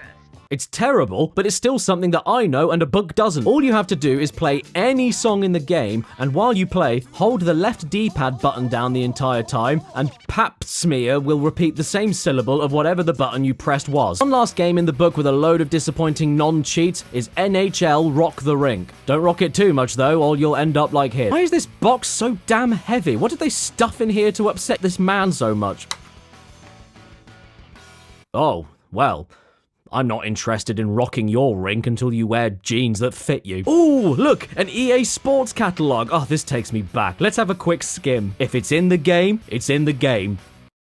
Yeah, I suppose it is. And the catalog has a collection of current and upcoming EA games for all the sports that matter, like football, basketball, golf, ice hockey, freedom football, superbike, supercross, coming soon, NASCAR, football, and cereal. These are the only sports that matter, eh? Does cricket not count, EA, you British racists? The absolute worst game in the book for this kind of thing, though, is probably for Madden 2001. Even the guy on the front cover isn't impressed. No, please, stop. It only has one cheat that tells you how to unlock the Millennium Team, and all you have to do is get all 296 Madden cards in gold. Wow, is that all? Sounds doable. Thank you so much for the cheat, Bin Laden. Now we're on Part 7. The only ones you should ever bother with because they make me shit myself cheats. Yes, I know. It's taken me, 2 hours to get here? I'm sorry. And I can't even promise you that the wait was worth it. Or that I'll actually really shit myself in real life. But god damn it, I'm gonna try. Because for all the useless cheats, all the slightly neat bonus cheats, and all the non-cheats, there are just as many, if not more cheats, for a right old dollop of games that don't do anything other than make your day immediately better and make you forget that one day you and everyone you love will die. They are the most imaginative, the most insane, and arguably even more unhelpful than the thoroughly unhelpful cheats. But you don't care because goddamn I want to race in Wipeout 2097 while playing as farm animals that are dead and stuffed with an anti-gravity jet engine in their gaping anus. Look at him go. Look at how well he's doing. Well done. That'll do, pig. That'll do. I mean, a snail isn't technically a farm animal, but you can find them on a farm and he's very cute, so he can stay. Have you ever been to a shark farm? Or how about some of the cheats for Tommy Mackinnon Rally? The only way you'll beat this is to strap yourself into a car and do the real thing. Why am I playing it then? And why would you tell everybody not to buy your rally game when you could type in a code and play as a bus? I would pay good smelly cash to make this a real life thing all over the UK. Bus speeding should be the only driving offence that's let off. In fact, for every passenger on board, you should be allowed to go 1 extra mile per hour. Oh, and by the way, to top it all off, probably my favourite cheat of all time is in this game. If you name yourself Peugeot, you get to drive a Peugeot. That's all that happens. I love it. Somebody stop me. I'm on a roll. Anyway, we've got a load of unstable cheats to get through from the book, and I figured we'd start tame with a load of sports games, kicking everything off with Brian Lara Cricket. His full legal name. This makes me want to die. Let's play cricket on the beach instead. Now, this is much better. It's still pretty boring, though. Can we turn on slippery ball mode? Hey, don't look at me. I don't know what's going on. I had arms this morning and now I've got fins. There is something innately satisfying watching a load of professional bores who are only paid based on their ability to catch a ball never be able to catch a ball. I almost feel bad for them. Maybe we should make it easier on them and increase the ball size of the ball by 20 times with the code Big Balls, of course. Sorry I missed your wedding last weekend. I was busy bowling with my uncle's prize tomato at the fair. Well, even though that was a game about cricket, this was actually kind of fun, but I suppose I wouldn't expect anything less from the game of the century. So, every single game that ever existed in the 1900s was leading to this. The apex of what we know as games to play in the 20th century was reached and peaked by Brian Lara Cricket on the PlayStation. Brian! For another sports game with stupid cheats, we can also take a look at This Football Is, endorsed by the pros at FIF. No, I'm only joking. The real name of the game is actually This Is Football. No. This is man. According to the book, we can sadly only activate one cheat at a time, which is a huge shame because I really wanted to see tiny players with big heads. But the big heads alone are still decent enough, and these heads are mountainous. This lad can't even keep his head up, it's so heavy. And that's not all you can do in this game. There's also tracksuit mode, which is what happens every time the office heads out for lunch. And then there's leather jacket and jeans mode, honoring the decades-old tradition of all the football players after the match going to a theatre to perform the stage musical of Grease. Oh, also, you know how we had those sweaty old festy cheats about women all that time ago? Well, it took us long enough, but finally the men get a skimpy cheat for themselves as well. Look at them in all their glory. Hang on. McDonald's sponsored this game. I think I found where they get their chicken nugget meat. I mean, if you ask me, it's about damn time that the boys got to strip off on a PS1 game. After all, it isn't just straight guys that play football games, or lesbians. I've got to be honest though, personally, I'm not into this at all. They all look like trays of scones. Oh my god, what is that? Does he have a sack on his chin? I desperately wish I could activate big head mode at the same time as some of these. Actually, no, changed my mind. Big heads are overrated. You know what's in right now? Small heads. This is fantastic. Look at them. Did you use too much Gillette this morning and shaved your whole head off? Don't worry, boys. It's nothing to be ashamed of. In the Roman times, it was actually more desirable to have a small head. Look at these charcuterie boards go. Who knew that ping pong balls were so good at football? And who knew this is also more accurate to what England actually looks like? Oh, watch out. It's time for a goal kick. Jesus. It's like my big toe got dressed up for the World Cup. Hang on a minute. No, that's too long. Heads, football, heads. Head football. Look, everybody, it's David Neckham. By the way, I have enough evidence to accuse this head of still being alive and illegally interfering with the match. While recording footage, the only goal that was scored during every game I played was while we were using this head as the ball, and it wasn't even for my team, which obviously means he cheated with his French bias. Big baby mode. I'm a baby. What do I do with it? Whoa, wait a second. I didn't change my team before putting this cheat code in. Where did this guy go? What's happening? Did this cheat just whitewash the England team? Where are the other races? Black babies exist. They made a game about one on Steam, see? Whoa. Did I just say Steam? As in hot water? And if I take the letters out of those words and mix them around, I get some of the letters to the words Tony Hawk's Pro Skater 2. Well, I'll be blowed. This game has a cheat where if you do some button pressing on the pause menu, you get dick.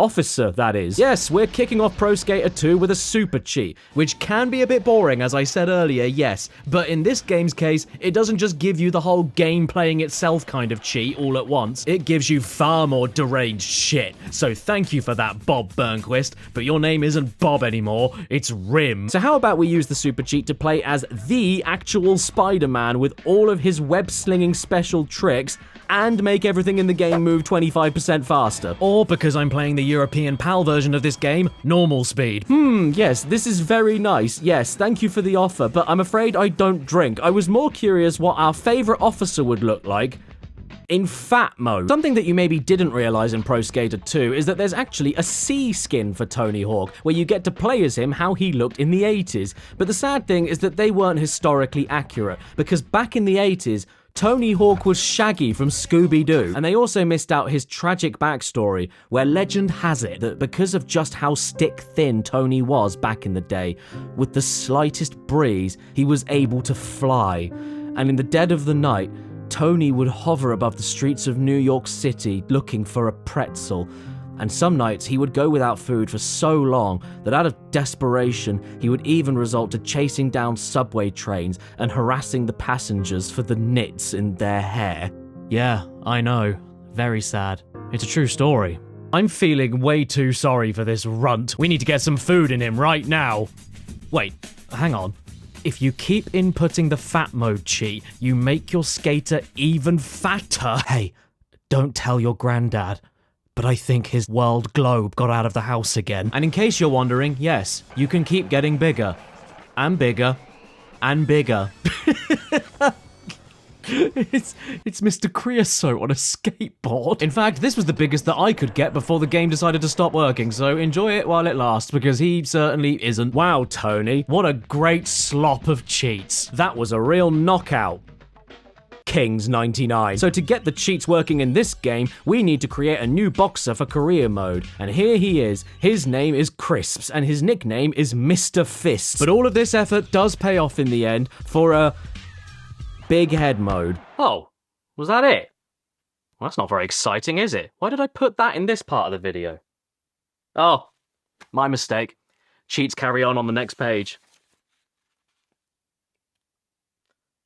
Do you want to fight as a bear? If you go down in the woods. Well done, bear. You threw 78 punches and landed 16 of them. You know what? Now I'm on the topic of Knockout Kings, let's jump right into this one. Knockout Kings 2000 and... Sadly, there are nowhere near the same level of funny cheats compared to 99, with pretty basic things like extra boxers. No thanks.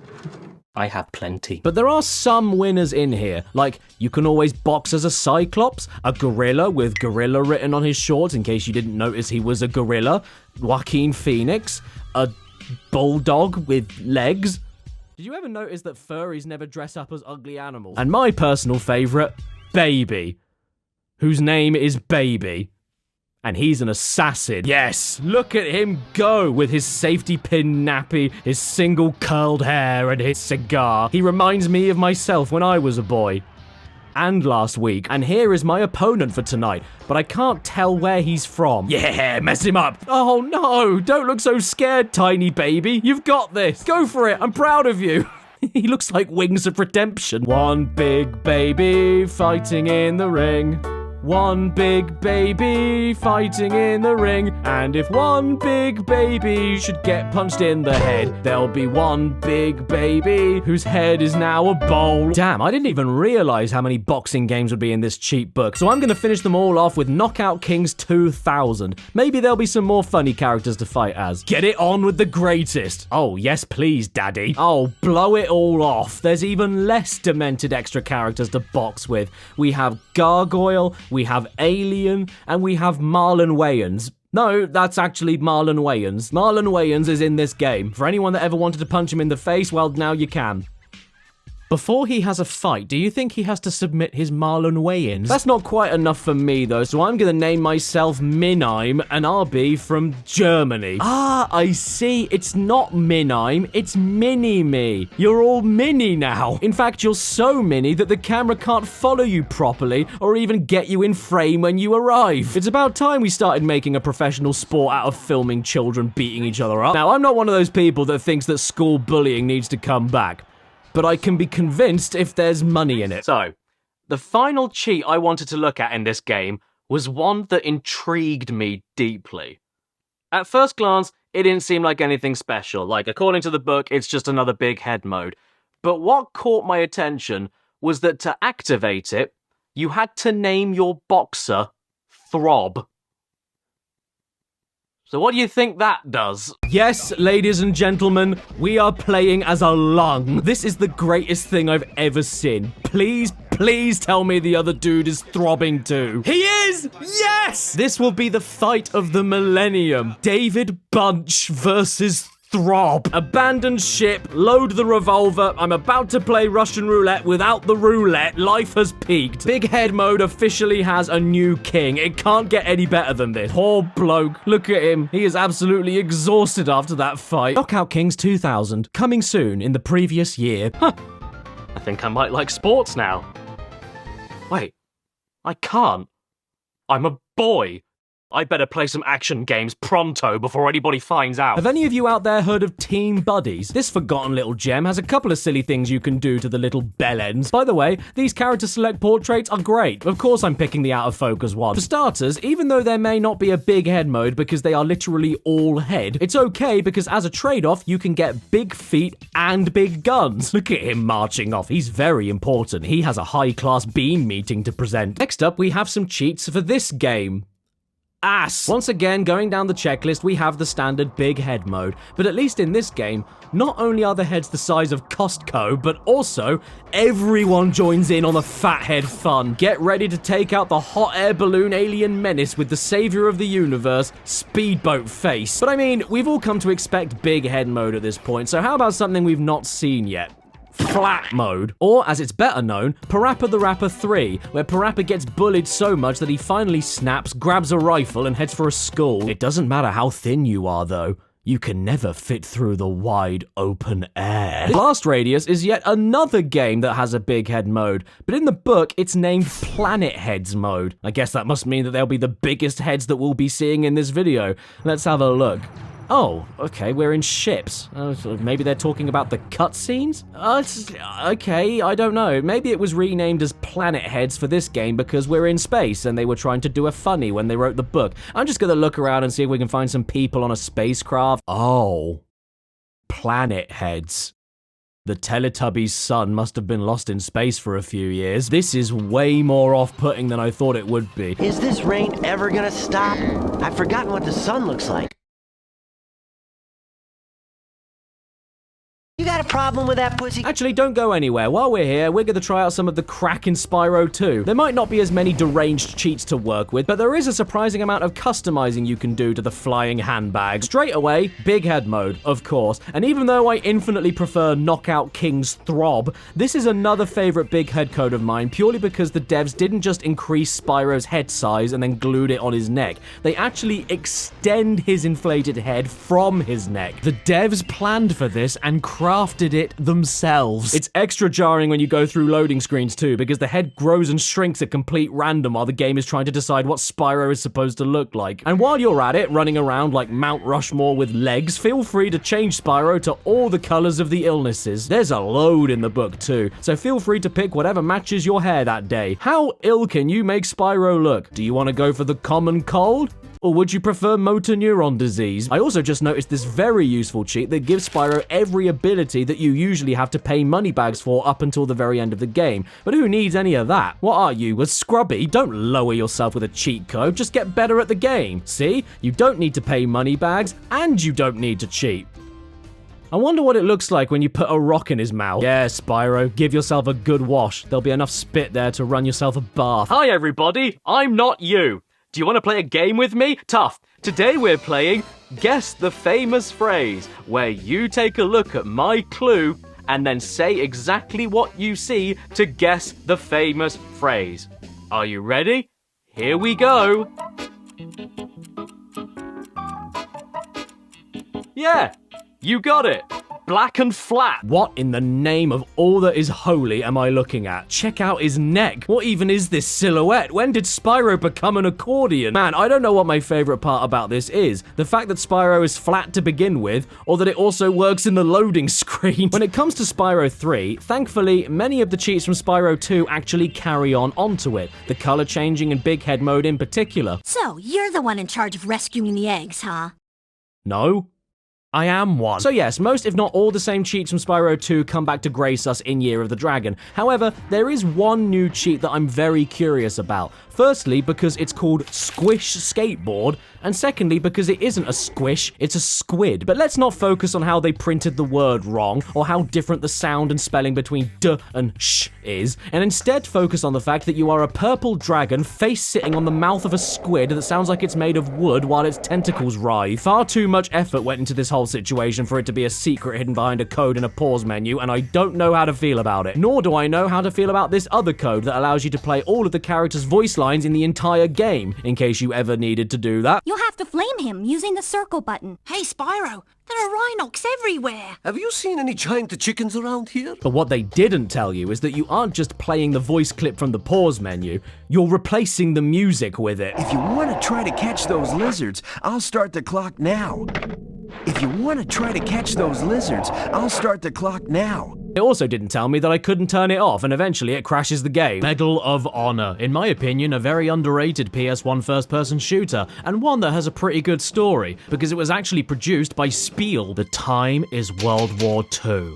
The place is Germany. You are a lone soldier sent deep into the heart of the village of fitting doors to uncover the deadly secret plans of the evil Minin. And in order to do that, we've got to shoot the nasties. This is really fun and all, but I do wish my 1940 single-shot bolt-action rifle fired at 4 times the speed. Yes, nobody can stop me now. You don't have a mine in your camp. You may also be thinking to yourself that all of this is still very fun, but you desperately wish that all of the German soldiers were speaking English because you hate foreigners. Well, don't worry, because with another code from the book, you can turn on American movie mode, turning all of the badly muffled German soldier dialogue into badly muffled English dialogue. Don't hurt me! I'm German!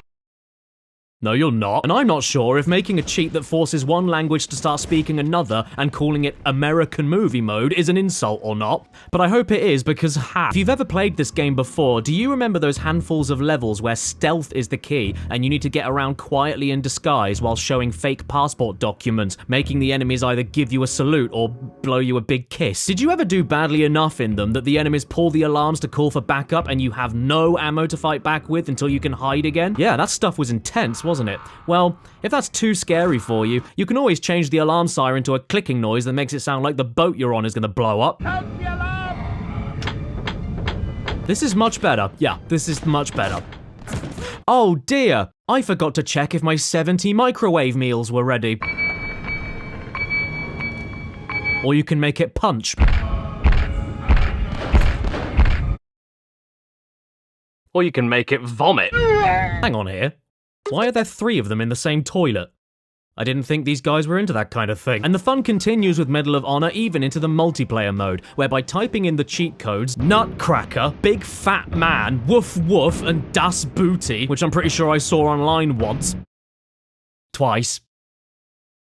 Once, you get access to some people that were major players in the events of World War II that the libs never wanted you to know about, like Winston Churchill the Prime Minister, William Shakespeare the poet, Bismarck the dog, and Panzerknacker the Twinkie. Winston Churchill versus the Velociraptor. See, everyone? Everything you learned in school was a lie. No soldiers ever got stuck on the beaches of Dunkirk, Pearl Harbor was never attacked, and no civilians anywhere actually died. The victory of World War II was claimed by Churchill all by himself using a rocket launcher on Germany's secret weapon, Stephen. Oh, for the last 2 wacky cheat codes in this game, you can even see some pictures of the lead game designer and technical designer as children. Surprise, AJ. Good luck, Snooks. Am I going to prison for seeing these? The sequel game, Medal of Honor Underground, sadly isn't anywhere near as good for the variety of nuts cheats you can do, but at least it was the first ever video game to feature a lady. And in the game's defense, the cheat code entering screen is probably the coolest from all the games featured in this book. You input Morse code, and it actually makes the correct beeps for each input. Very clever. But I gotta be honest, it's actually a little triggering for me. It brings back bad memories. My father was a Morse code. What immediately springs to mind for what the cheats can unlock is this cartoon gallery thing, where I guess you get to see a few sketches from the concept artists before the game released. You lose your friends, you lose your family, and there's many others to see, like John Woo's Medal of Honor, a failed concept sketch for a failure screen with a tied-up lady on a plank, alligators and sharks with lasers on their heads, a failed concept for a menu screen that looks far too Banjo-Kazooie for a game about liberating France from the Reich, Kurosawa Manon. What? Don't even think about it, Ken. What? Then there's a sphere and globe joke I don't get, a reference to the Survivor TV show I don't get, a parappa joke I don't get, an irrigation joke I do get. No, wait, actually, no, I don't. Monkeys of Honor doing a hit viral video from a man that went to court in a beanie, Medal of Honor card, Go Team, Go Team, Go Team, Feliz Navidad, Man, and Stinky. There are a fair few multiplayer skins to unlock as well, though, like Quasimodo, the Statue of Liberty, and Shrek. The best unlocks from the cheat book come in the form of the Panzernacker Unleashed missions, where a distress call comes in warning you about a castle in the mountains harboring a secret weapon guarded by exploding green men, medieval knights with that symbol on it, dogs dancing in the corridors, dogs dancing in the ammunition cupboard, dogs driving tanks, and dogs with bazookas. And all of this leads to a moment where you assemble a giant can of Pringles with legs and follow it as it machine guns down a load of knobs with jeans. I know another one of them, Duke Nukem, starring in Duke Nukem Land of the Babes. The book has a ton of cheats for this game in order to turn it from a commercial failure to a critical masterpiece, such as the classic big head mode if you ever wanted to play Duke Nukem as a hairy side table. It looks like she gave a good fight. Oh yeah? Well, you look like you give a good solar eclipse. This also applies to all of the enemies for an extra chuckle. The big heads even work on the sharks. Ish. Obviously though, I can't talk about Duke Nukem without addressing the elephant in the room, and I hear all of your concerns. I am aware how problematic Duke is in today's day and age. How could they possibly get away with objectifying women like this? Their heads are too bloody big. This goes far beyond the realm of realistic or reasonable. These aren't what I'd call proper milkers, and where is their armor? How unrealistic is that? Why aren't they wearing helmets for these? Oh, it's probably because they're so big you can't even buy that size in the shops. Is that all these ladies are to you freaks? Just a load of giant heads? Shame on you. And as a punishment to teach you a lesson about feminism, there. Now nobody can enjoy them, and we're all happy. I think I'm starting to prefer tiny head mode over big head mode. Why didn't more PS1 games utilize this? It's hilarious. Duke, my man, your chin is being eaten by your own shoulders. And the same can be applied for the enemies. Look at these shrivel heads. They couldn't even plug a hole in your shoe. If all of this is a bit too silly for you though, you can even activate a first-person mode to make the game feel closer to the original Duke games on PC. And it's very useful if you ever... Yeah. However, for as great as all of these cheats are for Nuke... Hello! There he is. I'm off to Japan. Bye! Okay then, don't make a mess. Anyway, for as great as these cheats are for Nuke, there is one that tops all of the others by a considerable margin, and it is known as Wacky Cinematics Mode. And what does that do? Well, even though the book doesn't describe it, and due to an element of luck, you might not notice anything for ages or even think it's working, this cheat randomly swaps out the enemy and NPC character models during the cutscenes every time you see them. However, this only works with the character models that exist within the level that the cutscene is taking place, so a lot of the time it's not even particularly funny. Except for the intro. Duke Nukem may be heading for the land of the babes, but little does he know that it's actually been overrun by the babes. It's a total babe massacre. They've lost their minds. And their bones. Duke, we have no choice. If people are gonna call you sexist towards the babes, then the only way forward is to get rid of all of them. Now everybody's happy. Well done. Duke Nukem fixed misogyny. But wait, if all the babes are gone, who will be his lay? Well, luckily, Duke is actually very socially conscious and open-minded. Mum, Dad, there's someone very special I'd like you to meet. My giant smelly rat girlfriend. Duke, thank goodness you received our message. You guys have all heard about furries. Well, that's not enough for Duke. He likes the real thing. While on the topic of bestiality, there's also a huge cargo truck full of cheats for many racing games that make the experience scientifically at least 0.5% better. I know we've already looked at a few in this video so far, but I didn't plan this video that far ahead, and I don't like you. Starting off a little gently, we have circuit breakers, in which the book gives you a variety of ways to completely waste your time, like a code that lets you race at night. That's cool, I guess. But can I play the entire game upside down? Yes, yes, this is the kind of cheat that I live for. Even the controls are mirrored. This is absolutely horrible. Peanut butter on the roof of your mouth simulator. You can always go one better though. How about racing at twice the speed? Yep, this is fine. I'm in control. I'm okay. But I tell you what, I wouldn't feel like that anymore if all of these cheats were activated at once. And my car was an Easter egg. I've always wanted to play a game where I'm a baked bean traveling down someone's gullet. Auto-destruct. Ever heard of it? Good. Me neither. They've blown up the Golden Gate Bridge and orchestrated a massacre at a shopping mall.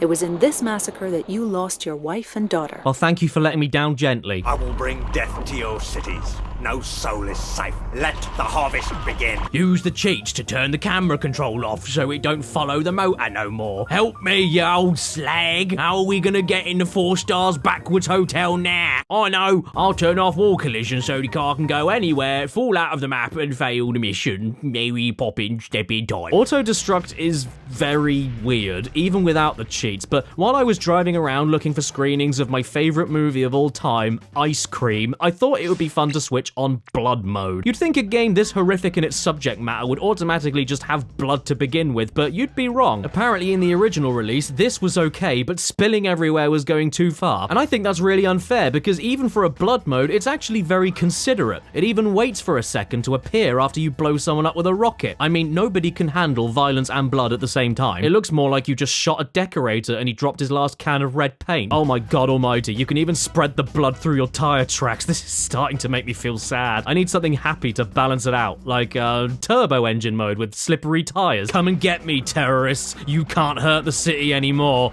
I will. One game that immediately sprung to my mind while playing Auto-Destruct was the PS1 classic Driver, which just so happens to also appear in the book. And yeah, there aren't anywhere near as many dumb cheats as Auto-Destruct, but it doesn't mean that there isn't fun to be had, like changing the steering from the front wheels to the back wheels, which doesn't sound like a big deal, but it turns the whole game into trying to push a broken shopping trolley around Asda. Here's another cheat, Stilts mode. What the hell does that mean? Oh boy, look, it's mini mode. He's so cute. The absolute best thing about this cheat though isn't that all of the cars in the game shrink to the size of a stepped on grape, but that the physics and hitboxes of the original car sizes still apply. If a hubcap spins off, it's bigger than the car. If you emergency brake, the skid marks are wider than the car. If you hit the air, you die. Even the brake lights aren't attached to the damn thing. This looks like terrified wildlife. Don't worry, little buddy, I won't let you get run over. Uh-oh. It's the pig. Oh, look! It's the tiny policeman. On to the next racing game with cheats from the book, and I'll try to pronounce it, but please forgive my French. Oh. Now I know that I already mentioned this game earlier with the jackpot cheat to let you see a compressed backwards JPEG, and I did want to make this video only mentioning each of the games in the book one time because there's 230 of them, but Le Mans 24 Hours was the one exception to me because this game's other cheats are borderline psychopathic. First off, we have spaceship mode, where the entire game is thrown out on its arse and replaced with an actual shuttle going through actual space, complete with a spaceship gearbox. Does this mean you can fly though? No, because NASA faked it, and if your spaceship goes off course even an inch, it falls off of space and heads straight for the floor. So this is why the Challenger blew up. Now when I first heard about Le Mans 24 Hours on the PlayStation, I couldn't wait to play it, but I did think to myself that it would only be worth it if I could drive a hot dog, racing against cheese, racing against pizza, racing against the latest car from Mercedes, the Pork Pie GT. I had to drive the hot dog, come on, can you blame me? Look at it, it comes with ketchup. What a rush. This is just like the last hot dog I ate. By the way, when you flip between the front and rear view during the race, you'll notice that the hot dog itself is perfectly symmetrical and doesn't change appearance no matter what end you view it. I think we found it, everyone. This is scientific perfection. This is the prime breaded sausage. The next cheat we have is a thing called cartoon race mode, where I got to play as an ice cream truck driving with 700 brake horsepower without being able to see where I'm going. But that's not all you can pick for the cartoon race. There's also a jet, a taxi, a submarine with a face, the car from Mad Max, and even the magic school bus ready to jump inside another kid's anus. Despite the fact I can't see around the back of the ice cream truck though, I've got to be honest, it's still my favorite. I can only imagine a mob of children running behind it at 120 miles per hour trying to catch it. Formula 1, the next game in the book I wanted to look at during this part of the video for the cheats you can use in it. Now in Formula 1, I won't lie, there aren't that many good cheats, and even when you find one that is remotely interesting, there aren't that many of them. You ever wanted to drive on lava? Great, here's lava mode. You ever wanted to drive in a buggy? Great, here's buggy mode. You ever wanted to drive a bike? Great, here's bike mode. Well, it's not really a bike, is it? It's just two wheels glued together. I mean, the cheats are all right, I guess, but they don't even affect how the game plays, just how it looks. But then there's this one. Garbled commentary. And once you activate this cheat, all you need to do is turn off the music and sound effects, sit back, and remember to buy a chair. Wait a minute! He's finished! This is starting to drive me up the wall. Can you at least tell me what position I came in? Third! Oh, screw this. I've had enough. I'm quitting. What did you just call me? And this segues us beautifully onto the final game in the cheat book from the Formula 1 series, Formula 1 97. The first cheat worth mentioning is something they call virtually virtual, which makes the whole game look like Super Nintendo Star Fox, the engines are extra high pitched, and everyone else falls asleep at the wheel. After that is Wipeout mode, and I will give Formula 1 97 some credit here. Not only do they turn the cars into actual Wipeout crafts with the lasers coming out of the back of them and everything, but they also change how the cars handle. It's a really sweet little bonus that clearly had some effort put into it. I just hate how there are no engine sounds and you're just left to donut in the sand, silently and alone, begging for any kind of company. Like two pizza cutters shouting the commentary at you like Terrence and Phillip. The drivers are lined up on the grid now. This is something I did not expect to see. I actually kind of love it. Somebody programmed this, fully working, and hid it from all of you. What else do you think they've hidden from you? Roswell? You want to hear something that's really weird though? Pac-Man over here talks all the time, non-stop, yet his partner, Pac-Man with a wig, doesn't ever say anything. No, I'm not exaggerating. This isn't a bit. I'm not trying to make a joke.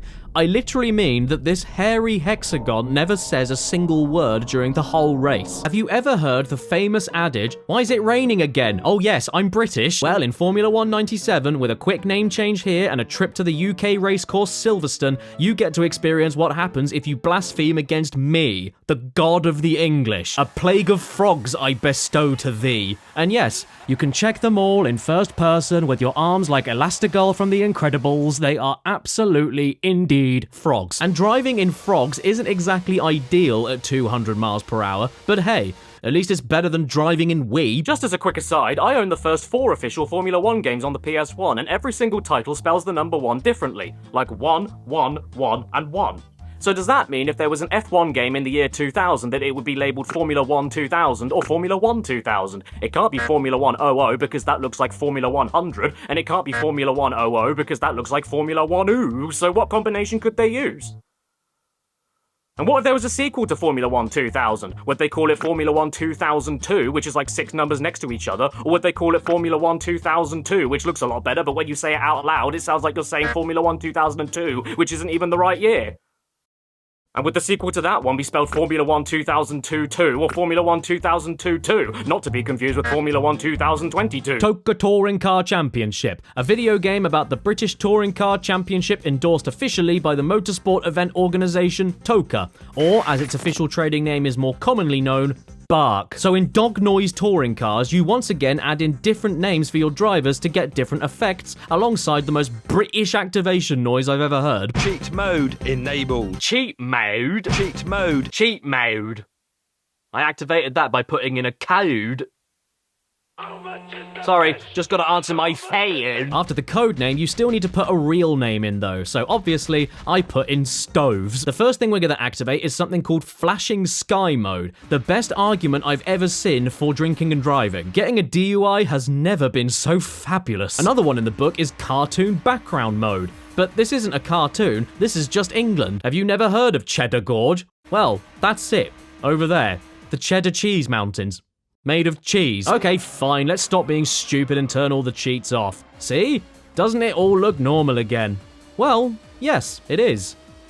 Except down here. Watch out, other racers. Johnny Hamhands is behind the wheel. He's the biggest threat to national security since Jack the Ripper. You better not overtake him or he'll strangle you with his oven glove fingers. Of course, much like every other damn racing game we've looked at so far in this video, there is also a speed boost mode to make the cars go comically quickly and make the game virtually unplayable. So of course we're gonna activate it.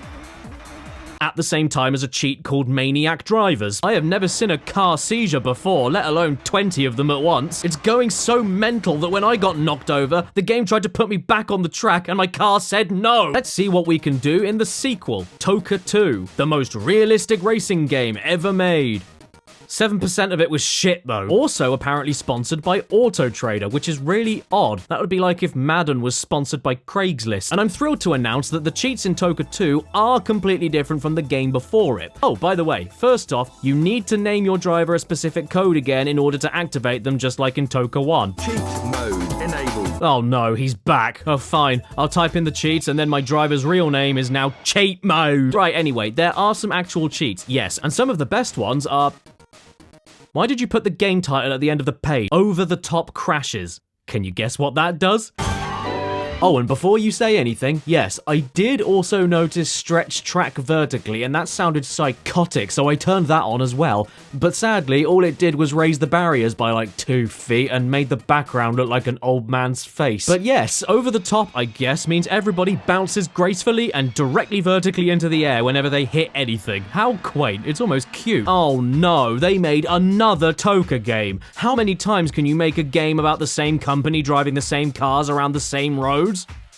Well, 3. This time you don't have to change your driver's name to pop the cheats, so don't worry, none of us will ever need to hear cheat mode ever again. But come on, let's be honest with ourselves. How many times can you see a funny video game car crash before you want to do it yourself in real life? And you know what? Screw it. While I'm on a do everything at once binge, let's do it on Vigilante 8-2 as well. Rapid fire weapons, powerful missiles, increased floating height, high suspension, turbo mode, and monster truck wheels. Disclaimer, the footage you're about to see is the entirely unedited complete video file of the only thing I was able to record. Warning, there will be flashing lights. Welcome to AOL. You have email. Goodbye.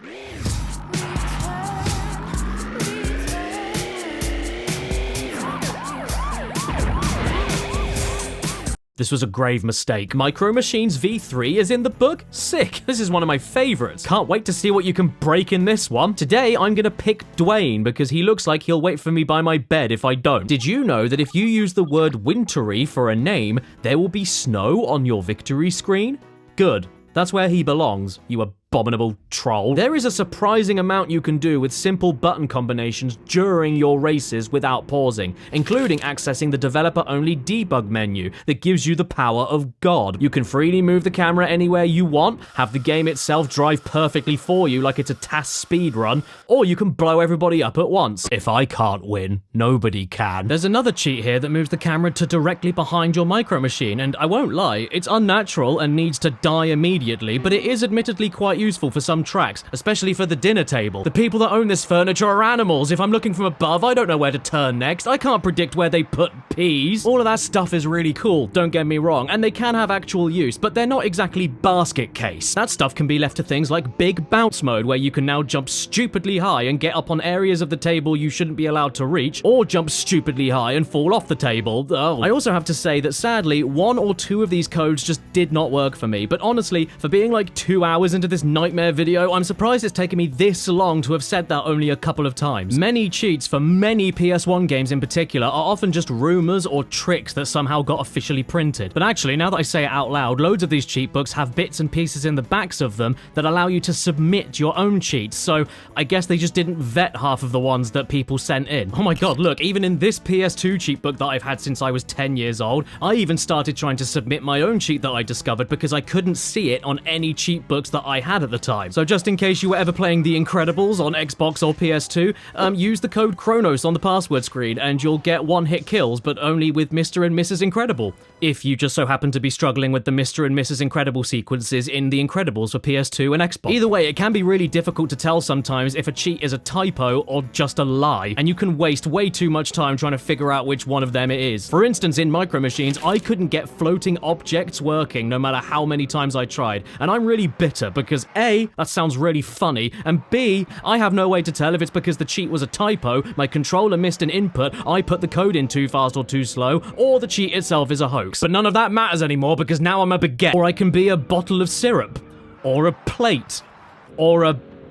brown bicycle seat, whatever takes your fancy, really. On any stage, you can randomly cycle through any of the objects on the track and then race as them, and it can get downright unhinged. Dang it, man, I never thought driving as a pocket from a snooker table would be this difficult. Maybe it would be easier if I played as a chunk of another part of the table instead. You know how I mentioned there was that one code that didn't work in Micro Machines? Well, how about all of the codes in the book for Ready to Rumble Boxing Round 2? This must have been a mistake. How is it that every single cheat for the game they included doesn't work? Are these for the PS2 version that got accidentally printed into the PS1 book? Come on, Vibration Lightyear, I really wanted to see what this guy would look like in fat mode. How could you tease me like this? And especially Michael Jackson in undead mode so that we can all have a true idea of what he actually looks like right now. But I'm not picky, I would take anything. I'd take undead mode on Bill Clinton, also known as present day Bill Clinton.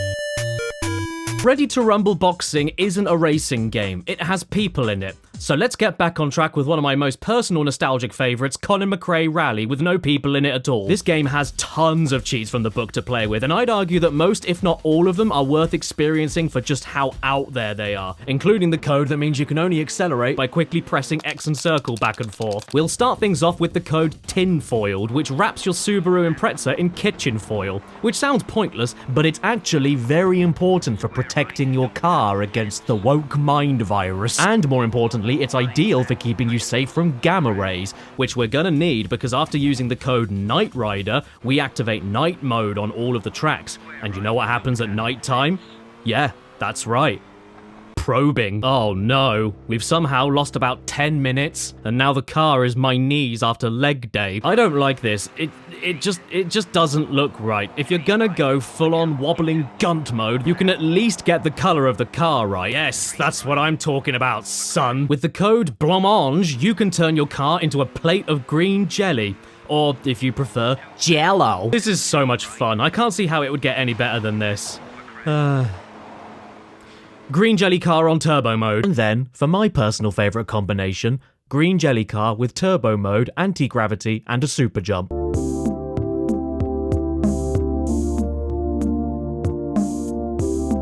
Now brace yourselves because I have a very unpopular opinion coming up. You know what I hate the most in every racing game I've ever played?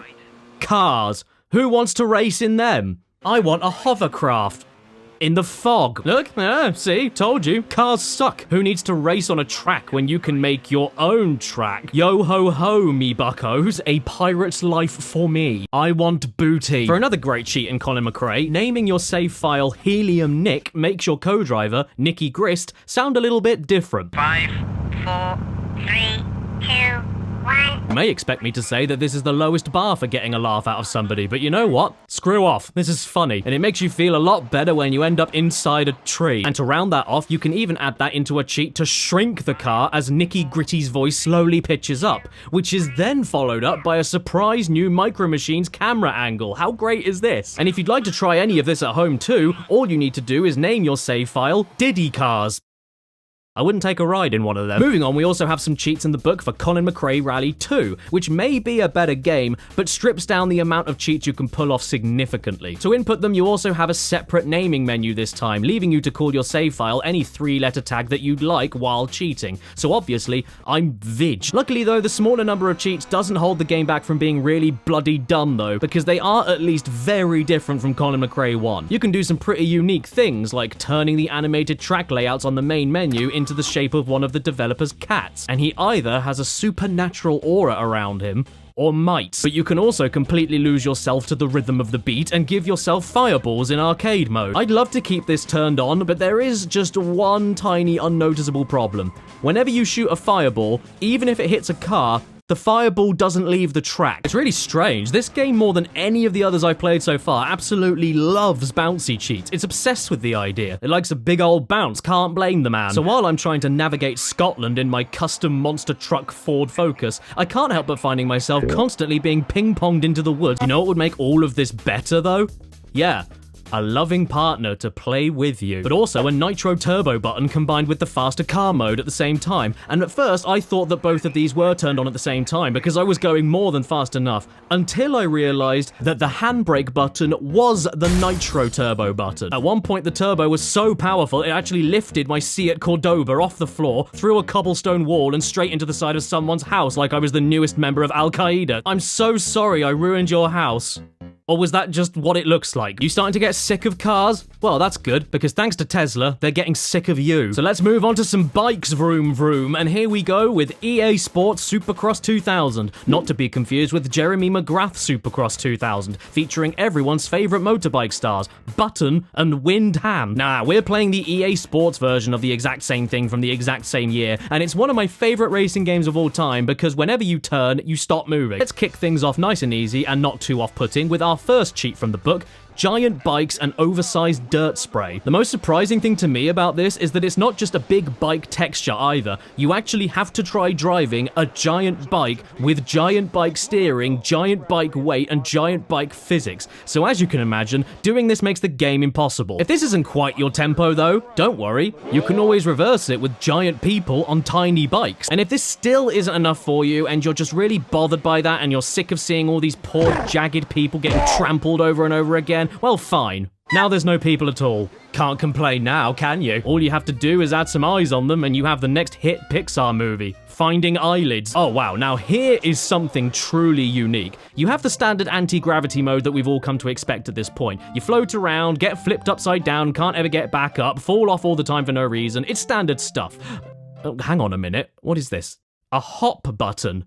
In a game that's already filled with uneven terrain? Do you even have to ask me? Yes, I want that. Whee! But what makes this cheat in this game specifically unique is because the book calls it gravity from the moon. Why? Because you can activate different kinds of gravity from nearly every landmass of the solar system for a jamboree of different floaters, including the planets with the heaviest gravity, like Jupiter, which not only means that you yourself need to know the differences in each planet's gravity like a spotty little teacher's pet from the after-school gas planet club, but also means that you will fall off of your bike by you just turning a corner because your rider is now heavier than the thing he's sitting on. With Jupiter's gravity switched on, every pothole is now Mount Kilimanjaro. I can't get over this hump. I just sit on the top of it and crash myself on loop forever like a modern Greek tragedy. The gravity is so heavy, in fact, that even your own head collapses back inside your own body. Then there's gravity from Pluto. Look at this Category 5 massacre. The racers can't even stay composed on the bloody preview screen. Everybody's completely lost it. Don't! Stop! No! Come back! You can't race up there. What about the mud? And once the race itself actually begins, well... Sadly, I am very disappointed to say that you can't activate all of the planet's gravities at once, but honestly, why would you even bother? This is more than enough for me. The lighter the gravity, the more you look like a contorted floating fanny, and the heavier the gravity, the more you're a dead frog taxidermied onto a pogo stick. Moto Racer 2, one last racing game to go. And I've got to be honest, I'm not sure why I saved this one for last. There is a big jump mode, wee, and there is a turbo mode, wee, and when you put them together, you end up leaving the game, wee. Bye. So, if you've been paying attention, or you're autistic, you probably noticed that out of the 230 games I mentioned were in this book, at this point I've actually played through and or listed 225 of them, not including the disc cheat games. And that's because I wanted to save my last personal favourite PS1 games from this book that I play just for the ridiculous cheats that they have. I couldn't categorize them into any other part of this video, and I also didn't give a shit. Die Hard Trilogy. This game is a classic for the amount of cheats you can pull off. Not just because they're all bonkers, but because you also have 3 different games in one package, each with their own unique gameplay styles and therefore own unique cheats specific to them. Starting off with Die Hard 1, we have what the book calls Skeleton Mode, which I would say is not the most accurate description, but as a massive fan of lines, I'm very happy. Plus, it doesn't stop the rescued hostages from treating being surrounded by fight armed thieves with a bomb threat like they're starring in the latest edition of RuPaul's Drag Race. Sometimes though, you gotta be honest, the simplest cheats are the best, and that brings us to fat mode. Yeah, this is the good stuff. Every other part of your body is perfect except the torso. Oh, please give me a second, lads. My kidney's at 10%. This is excellent. 10 out of 10. You're nice and round, the enemies are nice and round, the hostages are nice and round, and John McClane looks like a stop sign with legs. And yes, even the hostages strut themselves to freedom nice and roundly. Oh hey, you can adjust the pitch of the speech in this game too. I've always wanted to bring a shotgun to Alvin's house. Don't worry though, it gets better. Here is silly mode, where absolutely everything stays the same, except when the enemies start to attack you, they bend over backwards and stick their heads between their legs. This is the best thing I've ever seen in my life. I am not playing Leapfrog with that. And yes, it still gets better. Experience the pain of Mother Nature as her resources slowly perish from the weight of capitalism by turning on screaming plant mode. Show this clip to your local deforestation company and remind them that trees are people too. And yes, it still gets better. Just when you thought the best had already been seen, you turn on this other cheat and then... We're in a car park. Are they all stuck on the roof? Oh my god, look at this. The fat mode even carries over to the high score name entry screen. My name is... I don't know... Stump. Yeah, that'll do it. Hardest scores. Number 1, Stump. Well, hey, at least I did better than Simon. Dennis. Die Hard 2 is next, and with it being an on-rails first-person shooter, there aren't quite as many funny things to do as in Die Hard 1, but you do get access to 2 of the best cheats in the entire game, one of them being called Odd-Shaped People mode. Huh? What are you talking about? There's nothing odd about this. Looks like a regular day in Washington Dulles Airport to me. This is unironically one of the most horrifying things I've ever seen, but not quite as horrifying as the second code for Die Hard 2. Fergus mode. Who is Fergus? That is Fergus. And now, everyone is Fergus. Who's a hostage? Who's a bad guy? Beats me. If they're all Fergus, they should all be shot. This not only makes the game needlessly difficult, but now even more horrifying than before. Have you ever had to deal with a herd of fur guy running at you with machine guns while a single Fergus runs towards you begging to be saved from another Fergus?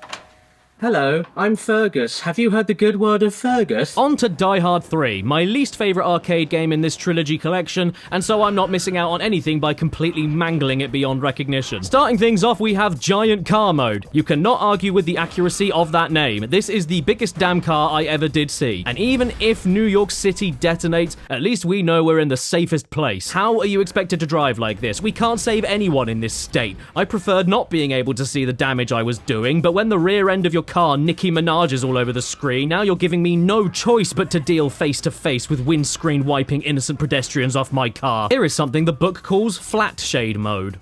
Great. New York is now a big shelf.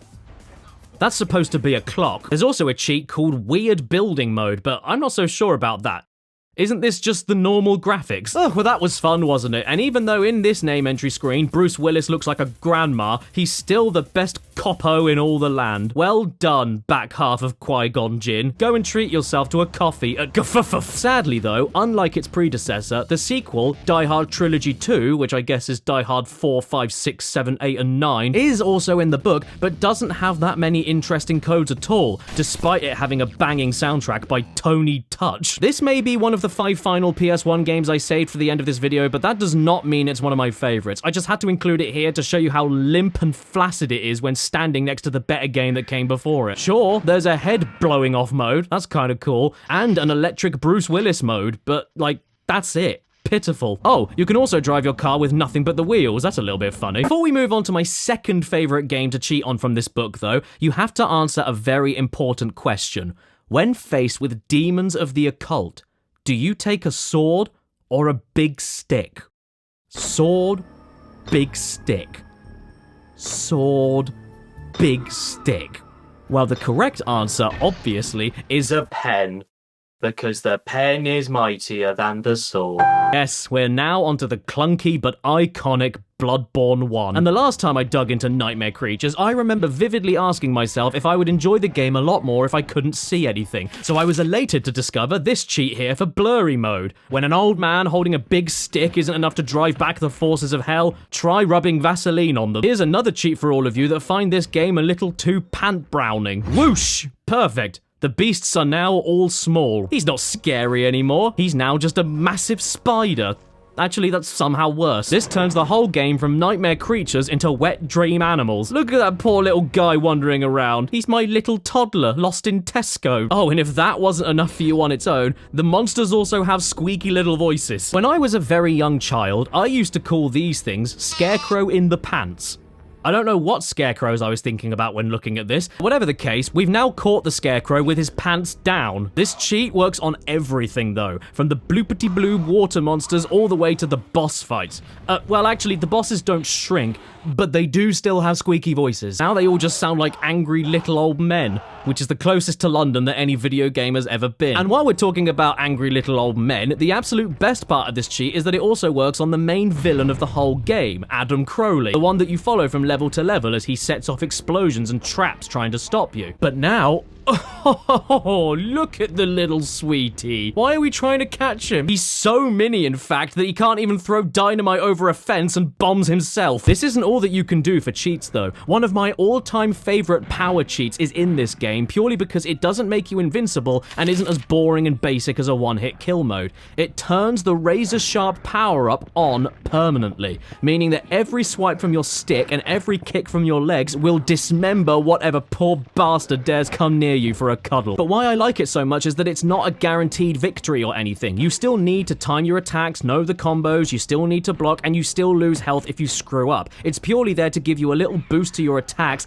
and lets you enjoy watching every limb fly off. Pre-Bloodborne and pre-Dead Space. This is so great. And yet, even then, there's still one cheat that I love in this game above all the other ones. You can play as the monsters, and they aren't just texture swaps or costumes. You have access to their entire original move sets as well. The fact this is even programmed into the game is amazing enough, but the added fact that it's hidden is the cherry on top. There was a small chance that nobody would have ever known that you could play as a zombie, waddle around like a drunk, not damage anything, and get a game over. My personal favorite is the completely hench mutant. You know, the one that's so buff he grew another face on his back. Oh, look! I wasn't expecting to see you here. Look, everyone. It's my identical cousin, Vag! What is going on, man? This isn't even a fight anymore. We've just attached an electric motor to Ramen. Another fun one to play as is the man himself, Scarecrow in the Pants, because his dash attack is a giant bonk. Whatever your taste, there is a monster to play as for everyone. Whatever your preference, whether you like werewolves or mutant fly creatures rubbing their abdomen against a wooden switch. Oof. Nearly there. The second to last game of this video. But what is it? Well, it's a movie tie-in. It's based on a film starring Tom Cruise, which is about a mission that isn't entirely possible. Mission Impossible. Why are we doing it then? Well, you know what? If my mission is really gonna be impossible, and I've been told to expect the impossible, then nobody will mind if I turn off all of the AI and animations. I need a fighting chance against impossible odds, and letting out my inner bowling pin is the only way it can be done. Ethan, he sneaked up on me. Get him, quick! How could you? How? Time for you to go to sleep. Shh. Hey, stand back. Don't even think about coming near me, you scoundrels, or I'll fuff you through the floor. I can take care of myself now. You don't look so hot. Okay, Ethan, even though I might agree with you, I don't exactly think you can talk. This mission is just too impossible. There has to be another cheat in here that makes it easier. Ah, there's one. I am unstoppable. No, really, you can't stop me, and I can't either. They call this cheat super jump, and they are not kidding. I can't imagine one single instance where this would even help you a little bit. If you climb up something, even falling down off of it makes the super jump happen. I don't know, though. Could we make this even better? Yes. The answer is yes. They're going to get me, Ethan. Never fear, my pet. I'll save you. Sorry, I'll save you as soon as I can leave the room. Oh, I found the supercomputer. that was easy. You're going too fast for me, Ethan. Lady, please leave off me. I'm going too fast for myself. It's nothing personal. Oh, look at that. Great. I left the universe. How do you expect me to get back to you now, lady? Oh, there you are. What if I leave this cheat on, pick one of the stealth missions, and also turn on super jump? Don't worry, I'll be right back. No, really, I will. Oh, nads, I've been spotted. What is going on? Give me a just stop. Mission impossible. Time to run away. Scientology activate. God, how the hell am I supposed to get through any of this level without being caught then? Oh no, my friends have been caught. Don't worry, I'll save you. Oh Christ, not again. What are we doing on the ocean? How did we get here? Why aren't we sinking? Who are we? Tom Cruise ship? So overall, thanks for warning me, Gamebox. I did expect the impossible, and I was not disappointed. However, I didn't expect Tom Cruise looking like a leather wallet. Alright, we're finally at the end. You're tired. Trust me, I know. I get it. I'm tired from playing 230 games and putting cheats in them. You're tired from watching me and doing nothing. We're all tired, okay? Message received. So, without any further ado, let's crack on with... I will give you this. Yeah, sure. Tomorrow may never die, but Pierce Brosnan's face muscles do. Whether or not you think that I saved the best cheats for last or that it was all worth the wait, I'll leave up to you. Because for me, as I write this part of the script, I don't remember why I put this game here or what the cheats even were. So starting us off, we have a nice subtle thing that doesn't really change much of the game. Invisible buildings. Where is it? Bond, watch out! The enemy has used the snow to hide a dozen bear traps on the floor. Oh yeah, so how about we fix the problem and get rid of the whole floor? Oh no, who's shooting me? I can't see where you are. Oh, wait, I know. Invisible buildings. Make sure that none of you decide to go to the toilet. I don't know about you guys, but my favorite Bond movie is the one with nothing in it. Where in God's name am I going? I can't even figure out where the fence is, and I need to go and stop that helicopter before it sets fire to the air. The funny thing, though, is that even if you remove every single object in a secret agent stealth game, including the enemy bases, unless you have eyes on your ass, like me, you are going to get caught and game over, whatever the case may be. So, as an extra benefit for you, if you need it, there's also a cheat for running faster. Running faster my wreck. Here's a mission where we have to rendezvous with Paris, the whole city, with a trench coat. Oh dongs, I've been caught. Don't panic, James Bomb. There's always a way out. Have you tried going through the walls? Pierce Brosnan? More like Pierce through the walls. Wait, oh dang it, I'm lost. I forgot what my mission was. Who am I rescuing? Who am I stopping? What secret plans am I stealing? What am I doing?